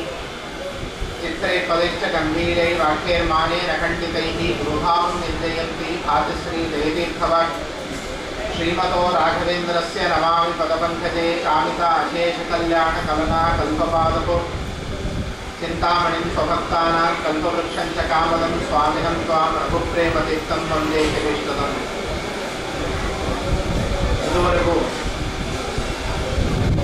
ಗುರುಗಳ ಮಹಿಮೆಯನ್ನು ನಾನಾ ರೀತಿಯಿಂದ ವರ್ಣನೆ ಮಾಡಿದ್ದಾರೆ ವಿದ್ವಾಂಸರುಗಳು. ಆದರೂ ಪುನಃ ನೀವೇನು ಹೇಳ್ತೀರಿ ಅಂದರೆ ತಿರ್ಗಾ ಅದೇ ಗುರುಗಳ ಮಹಿಮೆಯನ್ನೇ ಹೇಳ್ತೀವಿ. ಯಾಕೆ ಅಂತಂದರೆ ಸುಮಧ್ವ ವಿಜಯದಲ್ಲಿ ಒಂದು ಮಾತನ್ನು ಹೇಳ್ತಾರೆ. ಶ್ರೀಮದಾಚಾರ್ಯರ ದಿನಚರಿಯನ್ನು ವರ್ಣನೆ ಮಾಡ್ತಾ ಬಂದು ಶ್ರೀಮದಾಚಾರ್ಯರು ಈ ಊರಿಗೆ ಬಂದಿದ್ರು, ಇಲ್ಲಿ ಕೂತ್ಕೊಂಡಿದ್ರು, ಇಷ್ಟೊತ್ತು ಸ್ನಾನ ಮಾಡ್ತಾ ಇದ್ರು, ಈ ರೀತಿ ಪ್ರಸಾದ ಸ್ವೀಕಾರ ಮಾಡ್ತಾ ಇದ್ರು ಅಂತೆಲ್ಲ ವರ್ಣನೆ ಮಾಡಿ ಈ ಕಥೆಗಳನ್ನು ನಮಗೆ ಯಾಕೆ ಹೇಳ್ತೀರಿ ಅಂದರೆ ಗಮನಾಸನ ಸಂಕತಾದಿ ಲೀಲಾ ಸ್ಮೃತಿ ಮಾತ್ರೇಣ ಭವಾಪ ವರ್ಗದಾತ್ರಿ. ಆಚಾರ್ಯರು ಬಂದಿದ್ರು, ಕೂತಿದ್ರು, ಓಡಾಡಿದ್ರು ಅಂತ ಇಷ್ಟು ನಿರಂತರ ಮನನ ಮಾಡ್ತಾ ಇದ್ರು ಕೂಡ ನಮ್ಮ ಸಂಸಾರಕ್ಕೆ ಸಮುದ್ರವನ್ನ ನಾವು ದಾಟಲಿಕ್ಕೆ ಸಾಧ್ಯ ಆಗತ್ತಪ್ಪ ಅಂತ ಮಹಿಮೆ ಗುರುಗಳ ಚರಿತ್ರೆಗಿದೆ ಅಂತ. ಈ ಮಾತು ಸುಮತ್ ವಿಜಯಕಾರ ಏನು ಹೇಳಿದ್ರು ಅದು ಶ್ರೀಮದಾಚಾರ್ಯರ ವಿಷಯದಲ್ಲಿ ಒಂದೇ ಹೇಳಿದ್ದಲ್ಲ, ಅದು ಅವರ ಪರಂಪರೆಯಲ್ಲಿ ಬಂದಂತ ಎಲ್ಲ ಜ್ಞಾನಿಗಳ ವಿಷಯದಲ್ಲೂ ಅದೇ ಹೇಳಿದ್ರು. ಆದ್ದರಿಂದ ಸಂಸಾರದ ನಾನಾ ವಿಷಯಗಳನ್ನ ಚರ್ವಿತ ಚರ್ವಣ ಮಾಡ್ತಾ ಇರ್ತೀವಿ, ಬೇಜಾರಾಗೋದಿಲ್ಲ. ಭಗವಂತನ ಚರಿತ್ರೆಯನ್ನು ಭಗವದ್ ಭಕ್ತರ ಚರಿತ್ರೆಯನ್ನು 2-3 ಬಾರಿ ಕೇಳಿದಾಗ ಕೇಳ್ತಾ ಇದ್ದೀವಿ ಅನ್ನೋ ಭಾವನೆ ಬರೋದು ಸ್ವಾಭಾವಿಕ. ಕೆಲವರು ಅಂತ ಇರ್ತಾರೆ, ಏನ್ ಹೇಳಿಸ್ತೀರಿ ಮನೆಯಲ್ಲಿ ಪ್ರವಚನ ಅಂತ. ಭಾಗವತ ಅಂತ ಮೊನ್ನೆ ಹೇಳಿಸಿದ್ರಲ್ಲ, ಪ್ರತಿನಿತ್ಯ ಕಾಫಿ ಕುಡಿದ್ರೆ ಏನು ತೊಂದರೆ ಆಗಲ್ಲ. ಭಾಗವತವನ್ನು ಪುನಃ ಕೇಳಿದ್ರೆ ಯಾಕೆ ಅಂತ ಪ್ರಶ್ನೆ ಬರುತ್ತೆ. ಅದಕ್ಕೆ ಭಾಗವತವೇ ಉತ್ತರ ಕೊಡ್ತಾ ಇದೆ. ಆಲಯಂ ಪಿಬತ, ಲಯ ಆಗುವವರೆಗೆ, ಲಿಂಗದೇಹ ಭಂಗವಾಗುವವರೇ ಕೇಳ್ರಿ ಅಂತ ಇದೆ. ಆದ್ದರಿಂದ ಅವಶ್ಯಕವಾಗಿ ಗುರುಗಳ ಸನ್ನಿಧಾನದಲ್ಲಿ ಅವರ ಚರಿತ್ರೆಯನ್ನು ನಾವು ಕೇಳಲಿಕ್ಕೆ ಬೇಕು. ನಾನು ಎಷ್ಟು ಅಂತ ವರ್ಣಿಸೇವು ಅವರ ಮಹಿಮೆಯಿಂದ. ಅವರು ಮಾಡಿದಂಥ ನಾನಾ ವ್ಯಾಪಾರಗಳನ್ನು ವರ್ಣನೆ ಮಾಡುತ್ತಾ ಮಾನ್ವಿ ಗುಂಡಾಚಾರ್ಯರು, ಶ್ಯಾಮಸುಂದರ ವಿಠಲರು ತೀರ್ಥಕ್ಷೇತ್ರ ಚರಿಸಿ ಜನ್ಮ ಸಾರ್ಥಕೆನಿಸಿದಂಥ ಯತಿಯು ಅಂತ ಒಂದು ಮಾತನ್ನು ಹೇಳಿದ್ದಾರೆ. ತೀರ್ಥಕ್ಷೇತ್ರ ಸಂಚಾರ ಮಾಡಿ ಜನ್ಮ ಸಾರ್ಥಕ ಮಾಡಿಕೊಂಡಂಥ ಮಹಾನುಭಾವರು ಅಂತ. ಆದರೆ ಇದು ಏನನ್ನು ತೋರಿಸ್ತಾ ಇದೆ ಅಂತಂದ್ರೆ, ಭಗವಂತನನ್ನು ಹೊಂದಲಿಕ್ಕೆ ನಮಗೆ ಬೇಕಾದಂತಹ ಸಾಧನಗಳಲ್ಲಿ ತೀರ್ಥಕ್ಷೇತ್ರ ಸಂಚಾರ ಬಹಳ ಪ್ರಮುಖವಾದಂತಹದ್ದು ಅಂತ. ಅದಕ್ಕೆ ತಾವು ಗಮನಿಸಿದ್ರೆ ಭಾಗವತ ತಗೊಳ್ರಿ, ಹರಿವಂಶಾದಿಗಳನ್ನು ತಗೊಳ್ರಿ, ಮಹಾಭಾರತ ತಗೊಂಡ್ರಂತೂ ವಿಶೇಷವಾಗಿ ತೀರ್ಥಕ್ಷೇತ್ರ ಮಹಿಮೆ ಬಂದಿದೆ. ಅದು ಯಾವುದು ಗೊತ್ತಿಲ್ಲಪ್ಪ ಅಂದ್ರೆ ಅದನ್ನ ರಾಜರು ಮಹದು ಪ್ರಕಾರ ಮಾಡಿ ಒಂದು ತೀರ್ಥ ಪ್ರಬಂಧ ಅಂತಂತೂ ಮಾಡಿಕೊಟ್ಬಿಟ್ರು, ಪ್ರಮುಖವಾದ ಕ್ಷೇತ್ರವನ್ನು ಸಂಗ್ರಹ ಮಾಡಿ. ವನಪರ್ವ ಮಹಾಭಾರತದಲ್ಲಿ ನಾವು ನೋಡಿದಾಗ ಸುಮಾರು 300ಕ್ಕಿಂತ ಹೆಚ್ಚು ತೀರ್ಥಗಳನ್ನು ನಾರದರು ಪಟ್ಟಿ ಮಾಡ್ತಾರೆ. ಇವತ್ತು ಆ ತೀರ್ಥಗಳು ಎಲ್ಲಿವೆ ಅನ್ನೋದೇ ಗೊತ್ತಾಗೋದಿಲ್ಲ ನಮಗೆ. ಅಷ್ಟು ತೀರ್ಥಗಳು, ಅಲ್ಲಿ ಮಾಡಬೇಕಾದಂತಹ ವಿಧಿಗಳೇನು, ಆಗುವಂಥ ಫಲ ಏನು, ಎಲ್ಲವನ್ನು ವರ್ಣನೆ ಮಾಡ್ತಾರೆ.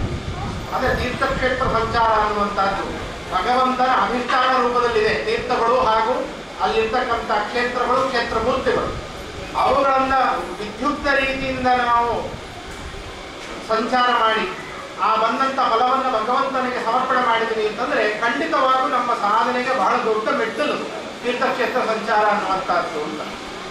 ಆದ್ರಿಂದ ದೊಡ್ಡವರು ಇನ್ನೊಂದು ಮಾತು ಎಲ್ಲರೂ ಪ್ರಸಿದ್ಧವಾಗಿ ಕೇಳಿರ್ತೀವಿ, ಪಾತ್ರರ ಸಂಗಡ ಯಾತ್ರೆಯ ಮಾಡಿ ಅಂತ. ಇವತ್ತು ನಾವು ಪಾತ್ರೆಗಳ ಸಂಗಡ ಯಾತ್ರೆ ಮಾಡ್ತಾ ಇರ್ತೀವಿ, ಪಾತ್ರೆ ಅಲ್ಲ, ಪಾತ್ರರ ಸಂಗಡ ಯಾತ್ರೆಯ ಮಾಡಿ. ದೊಡ್ಡವರು ಯಾವ ರೀತಿ ಸಂಚಾರ ಮಾಡಿದ್ರು ತಿಳ್ಕೊಂಡ್ರಾದ್ರೂ ನಮಗೆ ಮಹಿಮೆ ಗೊತ್ತಾಗ್ತಾ ಇದೆ. ಆದ್ರಿಂದ ಆ ಉದ್ದೇಶದಿಂದ ಶ್ರೀ ರಘುಪ್ರೇಮ ತೀರ್ಥರ ಜೀವನದಲ್ಲಿ ಬಹಳ ದೊಡ್ಡ ಘಟ್ಟ ತೀರ್ಥಕ್ಷೇತ್ರ ಸಂಚಾರ. ಆ 7-8 ವರ್ಷಗಳವರೆಗೆ ಎಷ್ಟೆಷ್ಟು ಕ್ಷೇತ್ರ ಹೆಂಗ್ ಹೋದ್ರು, ಯಾವ ರೀತಿ ಸಂಚಾರ ಮಾಡಿದ್ರು, ಬಹಳ ಆಶ್ಚರ್ಯಕ್ಕೆ ಏನ್ ಮಾಡುತ್ತಾರೆ. ಗುರುಗಳು ನಾನಾ ಕಡೆ ಸಂಚಾರ ಮಾಡ್ತಾ ಮುತ್ತಿಗೆ ಶ್ರೀನಿವಾಸಾಚಾರ್ಯರು ಮಥುರಾ, ಗೋಕುಲ, ವೃಂದಾವನ ಆ ಕ್ಷೇತ್ರಗಳಿಗೆಲ್ಲ ಹೋದಂತೆ. ಆ ಮಥುರಾ, ಗೋಕುಲ, ವೃಂದಾವನ ಮುಂತಾದ ಕ್ಷೇತ್ರಗಳ ಕಡೆಗೆ ಹೋದಾಗ ಭಗವಂತ ಶ್ರೀಕೃಷ್ಣತ್ವೇನ ಅವತಾರ ಮಾಡಿ ಆಯಾಯ ಕ್ಷೇತ್ರಗಳ ಅಲ್ಲಲ್ಲಿ ಏನೇನು ಲೀಲೆಗಳನ್ನು ತೋರಿಸಿದ್ದ ಅನ್ನುವಂಥದ್ದನ್ನ ಆ ಭಾಗವತ ಮುಂತಾದ ಗ್ರಂಥಗಳಲ್ಲಿ ಉಕ್ತವಾದಂತಹ ಮಹಿಮೆಯನ್ನು ಮನಸ್ಸಿಗೆ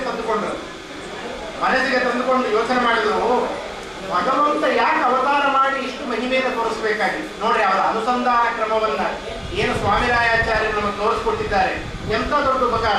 ಅದನ್ನು ನಾವು ತೀರ್ಥಕ್ಷೇತ್ರಗಳಿಗೆ ಹೋದಾಗ ಈ ರೀತಿ ಚಿಂತನೆ ಇರಬೇಕು ಅಂತ. ಅಲ್ಲಿ ಯಾವ ಮಹಿಮೆಯನ್ನು ಹೇಳ್ತಾ ಇದ್ದಾರೆ, ಭಗವಂತ ಕೃಷ್ಣಾವತಾರ ಮಾಡಿದ್ದಾರೆ, ನಾನಾ ದುಷ್ಟರನ್ನ ಸಂಹಾರ ಮಾಡಿದ್ದಾರೆ ಭಗವಂತ. ಪೂತನಿಯಿಂದ ಪ್ರಾರಂಭ ಮಾಡಿಕೊಂಡು ದಂತಭಕ್ತರನ್ನ ಪರ್ಯಂತರವಾಗಿ ನಾನಾ ದುಷ್ಟರ ಸಂಹಾರ, ಅನೇಕ ಜನ ಭಕ್ತರ ಪರಿಪಾಲನೆಯನ್ನು ಭಗವಂತ ಮಾಡಿದ. ಇಷ್ಟು ಮಾಡಲಿಕ್ಕೆ ದೇವರು ಅವತಾರ ಮಾಡಬೇಕಾಗಿತ್ತ ಅಂತ ಪ್ರಶ್ನೆ. ಭಗವಂತ ಅವತಾರ ಮಾಡಿ ವಸುದೇವ ದೇವಿಕರ ನಿಮಿತ್ತ ಮಾಡಿ ಸಣ್ಣವನಿದ್ದವನಂತೆ ಬೆಳೆದವನಂತೆ ಇಚ್ಛಾ ಮಾತ್ರ ಪ್ರಭೋ ಸೃಷ್ಟಿನಿ ಅಂತ ಹೇಳಿದ ಹಾಗೆ ತಾನು ಕುಳಿತ ಕಡೆಯಿಂದಲೇ ಎಲ್ಲ ದುಷ್ಟರ ಸಂಹಾರ ಮಾಡುವುದಿತ್ತಲ್ಲ. ಹಾಗಾದ್ರೆ ಭಗವಂತ ಯಾಕೆ ಅವತಾರ ಮಾಡಿದ ಅಂತಂದ್ರೆ ಅದನ್ನ ಭಾಗವತವೇ ಉತ್ತರ ಕೊಡ್ತಾ ಇದೆ. ಶೃಣ್ವನ್ ಗೃಣನ್ ಸಂಸ್ಮರೆಯಷ್ಟು ಚಿಂತೆಯನ್ ನಾಮಾನಿ ರೂಪಾನಿಕ ಮಂಗಲಾನಿತೆ ಕ್ರಿಯಾಸು ಯತ್ವ ಚರಣಾರವಿಂದಯೋ ಆವಿಷ್ಟ ಚಿತ್ತ ನ ಭವಾಯ ಕಲ್ಪತೆ. ಭಗವಂತ ಆಯಾಯ ರೂಪಗಳು, ಕೃಷ್ಣ ಇರ್ಬೋದು, ರಾಮ ಮುಂತಾದ ರೂಪಗಳಿಂದ ಭಗವಂತ ಅವತಾರ ಮಾಡಿ ಆಯಾಯ ಸ್ಥಳಗಳಲ್ಲಿ ಲೀಲೆಗಳನ್ನು ಏನು ತೋರಿಸಿದನಲ್ಲ, ಆ ಭಗವಂತ ಮಾಡಿದ ವ್ಯಾಪಾರಗಳನ್ನು ಪುನಃ ಪುನಃ ಮನಸ್ಸಿಗೆ ತಂದುಕೊಂಡು ಮನನ ಮಾಡ್ತಾ ಇದ್ದು ಯಾರು ಯಾವಾಗಲೂ ತಮ್ಮ ಮನಸ್ಸು ಆ ಭಗವದ್ ವ್ಯಾಪಾರದಲ್ಲೇ ಇಟ್ಟಿರ್ತಾರೆ, ಅದರ ಚಿಂತನೆಯಲ್ಲೇ ಇಟ್ಟಿರ್ತಾರೆ, ಅವರು ಪುನಃ ಸಂಸಾರ ಸಮುದ್ರಕ್ಕೆ ಬರೋದಿಲ್ಲ ಅಂತ ಭಾಗವತ ಹೇಳ್ತಾ ಇದೆ. ಅಂದ್ರೆ ತನ್ನ ಭಕ್ತರು ತನ್ನ ಮಹಿಮೆಯನ್ನು ಹಾಡಿ ಕೊಂಡಾಡಬೇಕು, ಅಂತ ಮಹಿಮೆಯನ್ನು ತೋರಿಸ್ಬೇಕು. ಅದಕ್ಕೋಸ್ಕರವಾಗಿ ಭಗವಂತ ಇಂಥ ನಾನಾ ರೂಪಗಳಿಂದ ಅವತಾರ ಮಾಡಿ ಲೀಲೆಗಳನ್ನು ಭಗವಂತ ತೋರಿಸಿದ್ದಾರೆ. ಅಂದ್ರೆ ಈ ಎಲ್ಲ ಅನುಸಂಧಾನ ಮುತ್ತಿಗೆ ಆಚಾರ್ಯ ತಂದುಕೊಂಡ್ರಂತೆ ಈ ಸ್ಥಳಗಳಲ್ಲಿ. ಅಲ್ಲಿ ಹೋಗ್ದಾಗ ನೋಡ್ತೀವಿ ನಾವು, ಯಮುನಾ ತೀರದಲ್ಲಿ ನಾವು ನೋಡ್ತೀವಿ. ಅಂದ್ರೆ ಸಾಮಾನ್ಯವಾಗಿ ನದಿ ತಾರತಮ್ಯ ಅಂತೆಲ್ಲ ಕೇಳಿರ್ತೀವಿ. ರಾಯರು ಸಂಗ್ರಹ ಮಾಡಿ ಕೊಟ್ಟಿದ್ದಾರೆ, ಗಂಗಾ, ಗೋದಾವರಿ, ಕೃಷ್ಣ ಅಂತ ತಾರತಮ್ಯ. ಯಮುನಾ ಕೆಳಗೆ ಬರುತ್ತೆ, ಆದ್ರೆ ವೃಂದಾವನದಲ್ಲಿ ಹರಿಯುವ ಯಮುನಾ ಗಂಗಾ ಸಮಾನ ಅಂತ ಪುರಾಣ ವಾಕ್ಯ ಬರುತ್ತೆ. ಆದ್ರೆ ಯಾಕೆಂದ್ರೆ ಕೃಷ್ಣ ಪರಮಾತ್ಮ ಅಲ್ಲಿ ವಿಹಾರ ಮಾಡಿದಂಥ ಸ್ಥಳ. ಅಲ್ಲಿ ಹೋಗ್ತೀವಿ, ನಾನಾ ಘಾಟ್ಗಳು. ಇವತ್ತು ನೀವು ಹೋದ್ರು ವಿಶ್ರಾಮ್ ಘಾಟ್ ಮುಂತಾದ ನಾನಾ ಸ್ಥಳಗಳನ್ನು ತೋರಿಸ್ತಾರೆ. ಕಂಸನ ಸಂಹಾರ ಮಾಡಿ ದೇವರು ಬಂದು ವಿಶ್ರಾಂತಿ ತಗೊಂಡ ಸ್ಥಳ. ಅಂದ್ರೆ ಇದೆಲ್ಲ ನೋಡಿದಾಗ ಭಗವಂತನ ಅಚಿಂತ್ಯದ್ಭುತ ಶಕ್ತಿ ಏನು. ಒಂದು ಭಗವಂತ ಮಾಡಿದ ವ್ಯಾಪಾರದಲ್ಲಿ ಒಂದನ್ನು ಚಿಂತನೆ ಮಾಡಿದ್ರು ಅಸದೃಶ ಮತ್ತೊಬ್ಬರು ಮಾಡಲಿಕ್ಕೆ ಸಾಧ್ಯ. ಕಂಸನ ಸಂಹಾರ ಎಂತೆಂಥ ವರಗಳಿಂದ ಅವಧ್ಯನಾದಂಥವನು ಆಗಿನ ಕಾಲದಲ್ಲಿ. ಅದಕ್ಕೆ ನೋಡ್ರಿ, ಕೃಷ್ಣಾಷ್ಟಮಿ ಮೊನ್ನೆದ್ದೇನೆ ಆಯಿತು. ಭಗವಂತನೇ ಅರ್ಘ್ಯ ಕೊಡಬೇಕಾದ್ರೆ ಮೊದಲು ಹೇಳೋದೇ ಜಾತ ಕಂಸ ಪದಾರ್ಥ ಆಯಿತು, ಮಿಕ್ಕಿದ್ದೆಲ್ಲ ಆಮೇಲೆ. ಆದರೆ ಅಷ್ಟು ಆಟಾಟೋಪ ಆ ಕಂಸನದು. ಅಂತ ಕಂಸನ ಸಂಹಾರವೇ ಮೊದಲಾದ ಅಸದೃಶ ಕಾರ್ಯವನ್ನು ಭಗವಂತ ಏನೇನು ಮಾಡಿದ್ದ ಅವೆಲ್ಲವನ್ನ ಮನಸ್ಸಿಗೆ ತಂದುಕೊಂಡು ಇದಕ್ಕೋಸ್ಕರ ಭಗವಂತ ಇಂಥ ಲೀಲೆಗಳನ್ನು ತೋರಿಸ್ತಾನೆ ಅಂತ ಮುತ್ತಿಗೆ ಆಚಾರ್ಯರು ತಾವು ಚಿಂತನೆ ಮಾಡಿದರು ಅಂತ ಸ್ವಾಮಿ ಆಚಾರ್ಯ ಹೇಳ್ತೀವಿ. ಇನ್ನೊಂದು ಅಂಶ ಚಿಂತನೆ ಮಾಡಿದ್ರಂತ. ಒಂದು ದೇವರು ತೋರಿಸಿದ ಮಹಿಮೆ, ಇನ್ನೊಂದು ನಮ್ಮ ಅಲ್ಪಶಕ್ತಿತ್ವ. ಎರಡನ್ನೂ ಚಿಂತನೆ ಮಾಡಿದ್ರು. ಭಗವಂತ ಇಷ್ಟೆಲ್ಲ ವ್ಯಾಪಾರ ಮಾಡಿಕೊಂಡು ಸರ್ವತಂತ್ರ ಸ್ವತಂತ್ರನಾಗಿ ನಮ್ಮಲ್ಲೆಲ್ಲರಲ್ಲಿ ನಿಂತು ಇಂಥ ವ್ಯಾಪಾರಗಳನ್ನು ನಡೆಸ್ತಾ ಇದ್ದಾನೆ. ಹೀಗಿರುವಾಗ ನಾವು ಎಲ್ಲ ಕೆಲಸ ನಾವೇ ಮಾಡಿದ್ದು, ನಾವೇ ಕರ್ತೃಗಳು, ನಾವೇ ಭೋಕ್ತೃಗಳು. ಎಲ್ಲ ಫಲ ನಾವೇ ಸ್ವೀಕಾರ ಮಾಡೋದು, ನಾವೇ ಅನುಭವಿಸ್ತಾ ಇದ್ದೇನೆ ಸುಖ ದುಃಖವನ್ನು. ಎಲ್ಲವನ್ನು ಮಾಡಿದ್ದು ನಾನೇ ಅಂತ ನನ್ನ ಮೇಲೆ ಆರೋಪ ಮಾಡಿಕೊಳ್ತಾ ಇದ್ದೇವಲ್ಲ, ಏನು ಗ್ರಹಚಾರ ಅಂತ ಇದನ್ನೂ ಚಿಂತನೆ ಮಾಡಿಕೊಂಡ್ರು. ಅಂದರೆ ತೀರ್ಥಕ್ಷೇತ್ರ ಸಂಚಾರ ಮಾಡಿದಾಗ ದೊಡ್ಡವರ ಮನಸ್ಥಿತಿ ಹೇಗಿರುತ್ತೆ ಅದು ನಮಗೆ ಇದರಿಂದ ಗೊತ್ತಾಗ್ತಾ ಇದೆ. ಅಲ್ಲಿಂದ ಹಸ್ತಿನಾಪುರ, ಡೆಲ್ಲಿ ಅಂತೀವಲ್ಲ, ಅಲ್ಲಿಗೆ ಬಂದು ಅಲಹಾಬಾದಿಗೆ ಬಂದು ತ್ರಿವೇಣಿ ಸಂಗಮದಲ್ಲಿ ಸ್ನಾನ ಮಾಡಿದ್ರಂತೆ. ಗಂಗಾ, ಯಮುನಾ, ಸರಸ್ವತಿ. ಆ ತ್ರಿವೇಣಿ ಸಂಗಮದಲ್ಲಿ ಸ್ನಾನ ಮಾಡಿದಾಗ ಇಡ, ಪಿಡಂಗ, ಸುಷುಮ್ನ ಈ ನಾಡಿಗಳು, ಆ ನಾಡಿಗಳಲ್ಲಿಯೂ ಅದೇ ನದಿಗಳು ಹರಿತಾ ಇದೆಯಂತೆ. ಈ ನಾಡಿಗಳಲ್ಲಿ ನಾವು ನಿತ್ಯ ನಾಡಿ ಸ್ನಾನ ಮಾಡ್ತಾರೆ ಜ್ಞಾನಿಗಳು ಅಂತ ದಾಸರಾಯರು ಹೇಳ್ತಾರೆ. ಹಾಗೆ ತದಂತರ್ಗತವಾದ ತೀರ್ಥಗಳು, ಅಲ್ಲಿರುವ ಅಭಿಮಾನಿ ದೇವತೆಗಳು ಅದನ್ನು ಚಿಂತನೆ ಮಾಡಿಕೊಂಡ್ರಂತೆ. ಭಾಗೀರಥಿ ಅಲ್ಲಿ ಬಂದರು. ಮುಂದೆ ಕಾಶಿ ಕ್ಷೇತ್ರಕ್ಕೆ ಬರ್ತಾರೆ. ಆ ಕಾಶಿ ಕ್ಷೇತ್ರ ಅಂದ್ರೆ ಮಣಿಕರ್ಣಿಕೆ, ಹರಿಶ್ಚಂದ್ರ ಮುಂತಾದ ನಾನಾ ಘಾಟಗಳು, ಮಹಾ ಸ್ಮಶಾನ ಅಂತ ಕರೀತಾರೆ ಕಾಶಿ ಕ್ಷೇತ್ರವನ್ನ. ಅಂತ ಕಾಶಿ ಕ್ಷೇತ್ರಕ್ಕೆ ಬಂದಾಗ ಒಂದು ವಿಚಿತ್ರ ನೋಡಿದ್ರಂತೆ. ಎಷ್ಟು ಜನ ಸಾಧುಗಳು ಮತಿಯಾಚಾರ ನೋಡ್ತಾರೆ. ಯಾಕೆ ಅಂದ್ರೆ ನಿಮಗೆಲ್ಲರಿಗೂ ಗೊತ್ತಿದೆ, ಅವರು ಈ ಸಂಚಾರ ಮಾಡ್ತಾ ಇರೋದೇನಕ್ಕೆ ಗುರುಗಳನ್ನ ಅನ್ವೇಷಣೆ ಹೊರಟಿಯ. ಆ ಕಾಶಿ ಕ್ಷೇತ್ರಕ್ಕೆ ಬಂದಾಗ ನಾನಾ ರೀತಿಯಾದಂತಹ ಜನಗಳು ನಾವು ಬೆಳಗಿನ ಜಾವ ನೋಡ್ತಾರಂತೆ. ಉಷಕಾಲದಲ್ಲಿ ಎಷ್ಟೋ ಜನ ಸ್ನಾನಕ್ಕೆ ಬರ್ತಾ ಇದ್ದಾರೆ, ಸ್ನಾನ ಮುಗಿಸ್ಕೊಂಡು ಹೋಗ್ತಾ ಇದ್ದಾರೆ. ಏನು ದೊಡ್ಡ ದೊಡ್ಡ ಉಪ್ಪರಿಗೆಯ ಒಂದು ಮನೆಗಳು, ಅವರದೆಲ್ಲ ಕುಟೀರಗಳು, ಕೆಲವರು ಪರ್ಣವಾಸಗಳು. ಇದೆಲ್ಲ ನೋಡಿದಾಗ ಓಹೋ, ನನ್ನ ಗುರುಗಳ ಅನ್ವೇಷಣೆ ಇಲ್ಲಿ ಮುಗಿಯಬಹುದು. ಈ ಕಾಶಿಲೇ ಯಾರೋ ಒಬ್ರು, ಇಂಥ ದೊಡ್ಡ ಕ್ಷೇತ್ರ, ಬಹಳ ದೊಡ್ಡ ಕ್ಷೇತ್ರ, ಯಾರೋ ಒಬ್ರು ನನಗೆ ಸಿಗ್ತಾರೆ ಅಂತ ಅಂದ್ಕೊಂಡ್ರಂತೆ. ಅಂದುಕೊಂಡು ಒಬ್ಬೊಬ್ಬರನ್ನ ಪರೀಕ್ಷೆ ಮಾಡಿದ್ರು ಅಂತ. ಅಂದ್ರೆ ಗುರುಗಳನ್ನ ಪರೀಕ್ಷೆ ಮಾಡಿ ಸ್ವೀಕಾರ ಮಾಡಬೇಕು ಅಂತ ಶಾಸ್ತ್ರ ಹೇಳ್ತಾ ಇದೆ. ಗುರುಗಳು ಅಷ್ಟೇ ಶಿಷ್ಯರನ್ನು ಪರೀಕ್ಷೆ ಮಾಡಿ ಸ್ವೀಕಾರ ಮಾಡಬೇಕು. ಆದ್ದರಿಂದ ಗುರುಗಳನ್ನ ಪರೀಕ್ಷೆ ಮಾಡಬೇಕು ಅಂತ ಅವರಲ್ಲಿರೋ ಗುಣಗಳನ್ನು ನೋಡ್ಲಿಕ್ಕೆ ಹೋದಾಗ ಆ ತಮಗೆ ಬೇಕಾದ ಗುರುಗಳಲ್ಲಿ ಇರಬೇಕಾದ ಗುಣಗಳು ಯಾವುದು ಕಾಣಿಸ್ಲಿಲ್ಲ, ಬಹಳ ಖಿನ್ನರಾಗಿಬಿಟ್ರು ಅಂತ ಅಲ್ಲಿದ್ದವರು. ಯಾಕೆ ಬಹಳ ಜನ ಕಪಟಿಗಳೇ ಸಿಕ್ಕಿದ್ರಂತೆ. ಬಹಳ ಜನ ಕಪಟಿಗಳು, ಬರೀ ವೇಷಗಳು, ಒಳಗೇನೂ ಇಲ್ಲ. ಮೇಲೆ ಕಾವಿ ದೊರಕಲು ಸಾಲದು, ಒಳಗಿನ ವೈರಾಗ್ಯ ಬೇಕು ಅಂತ ಈಗಲೇ ಆಚಾರ್ಯ ಹೇಳ್ತಾ ಇದ್ರು, ನಾಗೇಂದ್ರ ಆಚಾರ್ಯ. ಯದಾ ಪುರುಷಃ ವಿರಕ್ತ ಪ್ರಜಾಯತೆ ಅಂತ. ಸನ್ಯಾಸಕ್ಕೆ ಬಹಳ ದೊಡ್ಡ ಅಧಿಕಾರ ಏನು ಅಂದ್ರೆ ವೈರಾಗ್ಯ ಮೊದಲು, ಆಮೇಲೆ ಮಿಕ್ಕಿದ್ದಾರೆ. ಆದ್ದರಿಂದ ಅದೇ ಇಲ್ಲದೆ ಇರತಕ್ಕಂಥ ನಾನಾ ಜನರನ್ನು ನೋಡಿ ಮುತ್ತಿಗೆ ಆಚಾರ್ಯರು ಹಾಗಾಗಿ ಇವರನ್ನು ನಾನು ಯಾರು ಸ್ವೀಕಾರ ಮಾಡ್ಲಿಕ್ಕೆ ಆಗೋದಿಲ್ಲ ಅಂತ ಅಂದುಕೊಂಡ್ರು. ಏನು ಮಾಡ್ಬೇಕು ಗೊತ್ತಾಗಲಿಲ್ಲ. ಭಾಗೀರಥಿಯಲ್ಲಿ ಸ್ನಾನ ಮಾಡಿದ್ರಂತೆ, ಗಂಗಾ ಸ್ನಾನ ಮಾಡಿದರು. ಜೀವನ ಸೇರುವ ಪಾಪವ ಕಳೆವಳೆ ಅಂತಾರೆ ರಾಜರು. ಅದು ಕೇವಲ ಹೊರಗಿನ ಕಲ್ಮಶವನ್ನು ತೊಳೆಯೋದಲ್ಲ, ಮನಸ್ಸಿನ ನೈರ್ಮಲ್ಯವನ್ನು ತಂದು ಕೊಡುವಂತಹ ಸಾಮರ್ಥ್ಯ ಗಂಗೆಗಿದೆ. ಯಾಕೆ ವಿಷ್ಣು ಪಾದಾರ್ಥ ಸಂಭೂತ ಗಂಗಾ ತ್ರಿಪದಗಾರಿ ಅಂತ ಗಂಗಾ ನದಿಯ ಸ್ನಾನವನ್ನು ಮಾಡಿದ್ರು. ಮತ್ತೆ ಮನೋಭಿಮಾನಿಗಳಾದ ರುದ್ರದೇವರು, ಅವ್ರಿಗಿಂತ ಇನ್ಯಾರು ಬೇಕಾ? ಮನೋಭಿಮಾನಿಗಳಾದಂಥ ತಮ್ಮ ಮನಸ್ಸಿನ ಅಭಿಲಾಷ ಸಂಪೂರ್ಣ ಗೊತ್ತವರಿಗೆ ಅಂತ ಮಹಾದೇವರನ್ನ ಕುರಿತು ವಿಶೇಷವಾಗಿ ಪ್ರಾರ್ಥನೆ ಮಾಡಿದ್ರು. ಸ್ವಾಮಿ, ನಾನು ಬಂದಂತ ಒಂದು ಏನು ಉದ್ದೇಶ ಇಟ್ಕೊಂಡು ಬಂದಿದ್ದೇನೆ ಅದು ಫಲಪ್ರದವಾಗಲಿ ಅಂತ ಪ್ರಾರ್ಥನೆ ಮಾಡಿಕೊಂಡ್ರಂತೆ. ಪ್ರಾರ್ಥನೆ ಮಾಡಿಕೊಂಡು ಮಲಗಿದ್ದಾರೆ. ಅವತ್ತಿನ ದಿವಸ ಅವರಿಗೆ ಸ್ವಪ್ನವಾಯಿತು. ಸ್ವಪ್ನದಲ್ಲಿ ಸೂಚನೆ ಕೊಟ್ಟರಂತೆ, ನಿನ್ನ ಇಷ್ಟಾರ್ಥ ಸಿದ್ಧಿಗೆ ಇದು ಸಮಯ ಅಲ್ಲ ಅಂತ. ಅದು ನೋಡಿ, ದೊಡ್ಡವರ ಚರಿತ್ರೆಗಳಲ್ಲಿ ಅವರು ಮಾಡಿದ ಪ್ರಯತ್ನ ನಾವೇನಾದ್ರು ಊಹೆ ಮಾಡಲಿಕ್ಕೆ ಸಾಧ್ಯ ಇದೆ. ಇವತ್ತು ಹೇಗಾಗಿದೆ ಅಂದ್ರೆ 3 ದಿವಸ ರಾಯ ಸೇವೆ ಮಾಡಿದ್ರೆ ಅನುಗ್ರಹ ಆಗಲೇಬೇಕು ಅಂತ. ಏನ್ರಿ 3 ದಿವಸ ಮಾಡಿದ್ರೆ ಮಂತ್ರಾಕ್ಷತೆ ಕೊಡ್ತೀವಿ ಅಂದ್ರೆ ಅವ್ರು ಸಿದ್ಧಾಗಿ ಕೂತ್ಬಿಟ್ಟಿಯಾರಿ ಇವ್ರು ಮಾಡತಕ್ಕ ಮಂತ್ರಾಕ್ಷತೆ ಅಂತ. ಇಷ್ಟೆಲ್ಲ ಅತ್ಯಂತ ಪ್ರಸಾದಕ್ಕಾಗಿ ಗುರುಗಳ ಅನ್ವೇಷಣೆ, ಏನು ವೆಹಿಕಲ್ಲೇ ಮತ್ತೊಂದೇ ಏನು ಅನುಕೂಲಗಳಿತ್ತು ಆಗಿನ ಸಂದರ್ಭದಲ್ಲಿ ಮಾಡಿ ಪ್ರಾರ್ಥನೆ ಮಾಡಿದ್ರೆ ಮುತ್ತಿಗೆ ಆಚಾರ್ಯರಿಗೆ ಇದು ಇಷ್ಟಾರ್ಥ ಸಿದ್ಧಿಯ ಕಾಲ ಅಲ್ಲ ಅಂತ ಸೂಚನೆ ಆಯ್ತು. ಸ್ವಪ್ನದಲ್ಲೇ ಕೇಳ್ಕೊಳ್ತಾರಂತೆ, ಹಾಗೆ ಮಾಡಬಾರ್ದು ಸ್ವಾಮಿ, ನಾನು ಯಾವುದೇ ಐಹಿಕ ಸಂಪತ್ತು ಮನೆ ಮಠ ನೌಕರಿ ಯಾವುದು ಕೇಳ್ಕೊಂಡು ಬಂದಿಲ್ಲ, ಗುರುಗಳನ್ನ ಕೊಡ್ರಿ ಅಂತ ಬಂದಿದ್ದೇನೆ, ಆದ್ರಿಂದ ಅವಶ್ಯಕವಾಗಿ ತೋರಿಸ್ಬೇಕು ಅಂತ, ಅನುಗ್ರಹ ಮಾಡಬೇಕು ಅಂತ ಸ್ವಪ್ನದಲ್ಲೇ ಪ್ರಾರ್ಥನೆ ಮಾಡಿಕೊಡ್ತಾರೆ. ಆ ರೀತಿ ಸ್ವಪ್ನದಲ್ಲಿ ಪ್ರಾರ್ಥನೆ ಮಾಡಿದಾಗ ಅವರಿಗೆ ಸ್ವಪ್ನದಲ್ಲಿ ಒಂದು ಅಶ್ವತ್ಥ ಕಟ್ಟೆ, ಒಂದು ಅರಳಿ ಕಟ್ಟೆ ತೋರಿಸ್ಬಿಟ್ರು. ಅಷ್ಟು ಸೂಚನೆ ಆಗಿದೆ ಸ್ವಪ್ನದಲ್ಲಿ. ಎದ್ದರು, ಓಹೋ ಹಾಗಾದ್ರೆ ಯಾರೋ ಅರಳಿ ಕಟ್ಟೆ ಹತ್ರ ಕೂತ್ಕೊಂಡಿರೋರು ಯಾರೋ ಒಬ್ರು ಸಿಗಬಹುದು ಗುರುಗಳು ಅಂತ ಎಲ್ಲದ ಅರಳಿ ಕಟ್ಟೆ ಕಂಡ್ರು ನೋಡ್ತಾ ಇದ್ರಂತೆ. ಅವ್ರ ಹತ್ರ ಇರೋ ಅರಳಿ ಕಟ್ಟೆನ ಸೂಚನೆ ಮಾಡ್ಯಾರ. ಇವರು ಕಾಶಿಲಿ ಅರಳಿ ಕಟ್ಟೆ ನೋಡ್ತಾ ಇದ್ದಾರೆ. ಅಂದ್ರೆ ಆ ರೀತಿ ಸ್ವಪ್ನ ಸೂಚನೆ ಆಯ್ತು. ಇದೆಲ್ಲ ಚಿಂತನೆ ಮಾಡಿಕೊಂಡ್ರು. ಪಿತೃಗಳಿಗೆ ಮಾಡಬೇಕಾದಂತಹ ನೀವು ನೋಡ್ರಿ, ಸಂಪೂರ್ಣ ಎಷ್ಟು ವಿದ್ಯುಕ್ತ ರೀತಿಯಿಂದ ಅವರ ಇಡೀ ತೀರ್ಥಕ್ಷೇತ್ರ ಸಂಚಾರ ನೋಡಿದ್ರೆ ಪ್ರತಿಯೊಂದು ಕಡೆ ಮಾಡಬೇಕಾದ ಪೈತೃಕ ಕರ್ಮಗಳು ಎಲ್ಲವನ್ನು ಇಲ್ಲಿ ಮಾಡಿದ್ರು ಅಂತ ಪಟ್ಟಿ ಕೊಡ್ತಾರೆ. ವಿದ್ಯುಕ್ತವಾಗಿ ಮಾಡಬೇಕಾದ ಪಿಂಡ ಪ್ರದಾನಾದಿ ಕ್ರಿಯೆಗಳನ್ನೆಲ್ಲ ಮಾಡಿದರು. ಅದೆಲ್ಲವನ್ನು ಮಾಡಿದಾಗ ಒಂದು ಮನಸ್ಸಿನಲ್ಲಿ ಒಂದು ವಿಚಾರ ಬಂತು.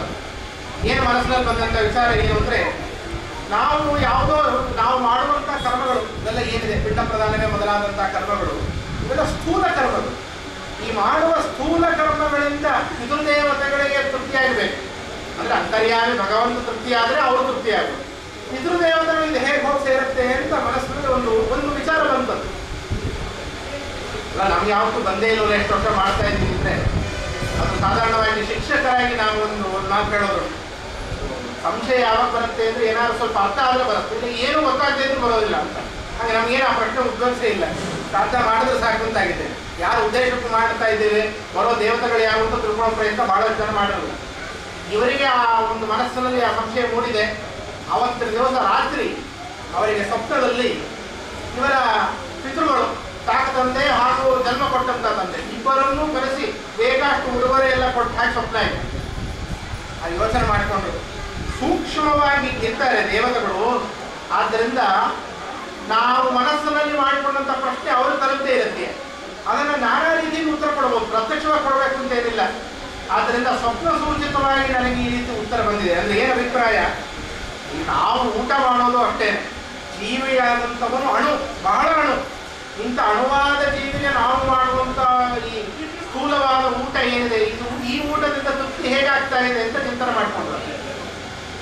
ಯಾಕೆಂದ್ರೆ ಆ ಜೀವಿ ಎಷ್ಟು ಅಣು ಇದ್ದಾನೆ ಅಂದ್ರೆ, ಒಂದು ಅಗಡಿ ಇಟ್ಟುಬಿಟ್ರೆ ಮೇಲೆ ಪರ್ವತ ಆಗಿಬಿಡುತ್ತೆ ಆ ಜೀವಿ ಮುಂದೆ.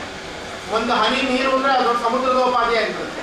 ಹೀಗಿರುವಾಗ ತಿಂದಂಥ ಅನ್ನ ಹಾಗೂ ನೀರು, ಈ ಸ್ಥೂಲವಾದಂಥದ್ದನ್ನು ತಗೊಂಡು ಆ ಭೌತಿಕವಾದಂಥ ಅನ್ನವನ್ನು ಭಗವಂತ ಅನಿರುದ್ಧ ನಾಮಕನಾಗಿ ಭೋಜ್ಯ ಪದಾರ್ಥಗಳಲ್ಲಿ ಎಲ್ಲರೂ ತಿಳಿದಿದ್ದೀವಿ. ಭೋಜನ ರಸ ವಿಭಾಗ ಸಂಧಿ ಮುಂತಾದವುಗಳಲ್ಲಿ ಜ್ಞಾನಿಗಳು ತಿಳಿಸಿಕೊಟ್ಟಿದ್ದಾರೆ. ಆಯಾಯ ರಸ ವಿಭಾಗಗಳು ಭಗವಂತ ಸ್ವೀಕಾರ ಮಾಡುವಂಥ ಸ್ವಾಕ್ಯ ರಸ, ಉಳಿದ ದೇವತೆಗಳು ಕೊಡುವಂಥ ರಸ ಎಲ್ಲವನ್ನು ಕೊಟ್ಟು ಆ ತೃಪ್ತಿಯನ್ನು ತಂದು ಕೊಡ್ತಕ್ಕಂಥವ್ರು ಭಗವಂತ. ನಾವು ತೃಪ್ತಿ ಪಡ್ಕೊಳ್ಳೋದಲ್ಲ. ಅದು ಕೆಲವರು ಹೇಳ್ತಾ ಇರ್ತಾರೆ, ಏನೋ ಎಲ್ಲ ಆಯ್ತು ಆದ್ರೂ ತೃಪ್ತಿ ಆಗ್ತಾ ಇಲ್ಲ ಅಂತ. ಕೆಲವರು ತೃಪ್ತಿ ಬಹಳ ಬೇಗ ಆಗೋದಿಲ್ಲ. ಹಾಗಲ್ಲ, ಯಾಕೆಂದ್ರೆ ತೃಪ್ತಿ ಪ್ರಧಾನವಾದಂಥವ್ರು ಭಗವಂತ ತಿನ್ನಂಥ ಭೌತಿಕ ಅನ್ನಗಳನ್ನ ರಸ ವಿಭಾಗ ಮಾಡಿ ಯಾರ್ಯಾರಿಗೆ ಏನೇನು ಸೇರಬೇಕೋ ಅದನ್ನು ಸೇರಿಸುವಂತೆ ಮಾಡಿ ಆಯಾಯ ರೀತಿ ತೃಪ್ತಿಯನ್ನು ಭಗವಂತ ತಂದು ಕೊಡ್ತಾನೆ.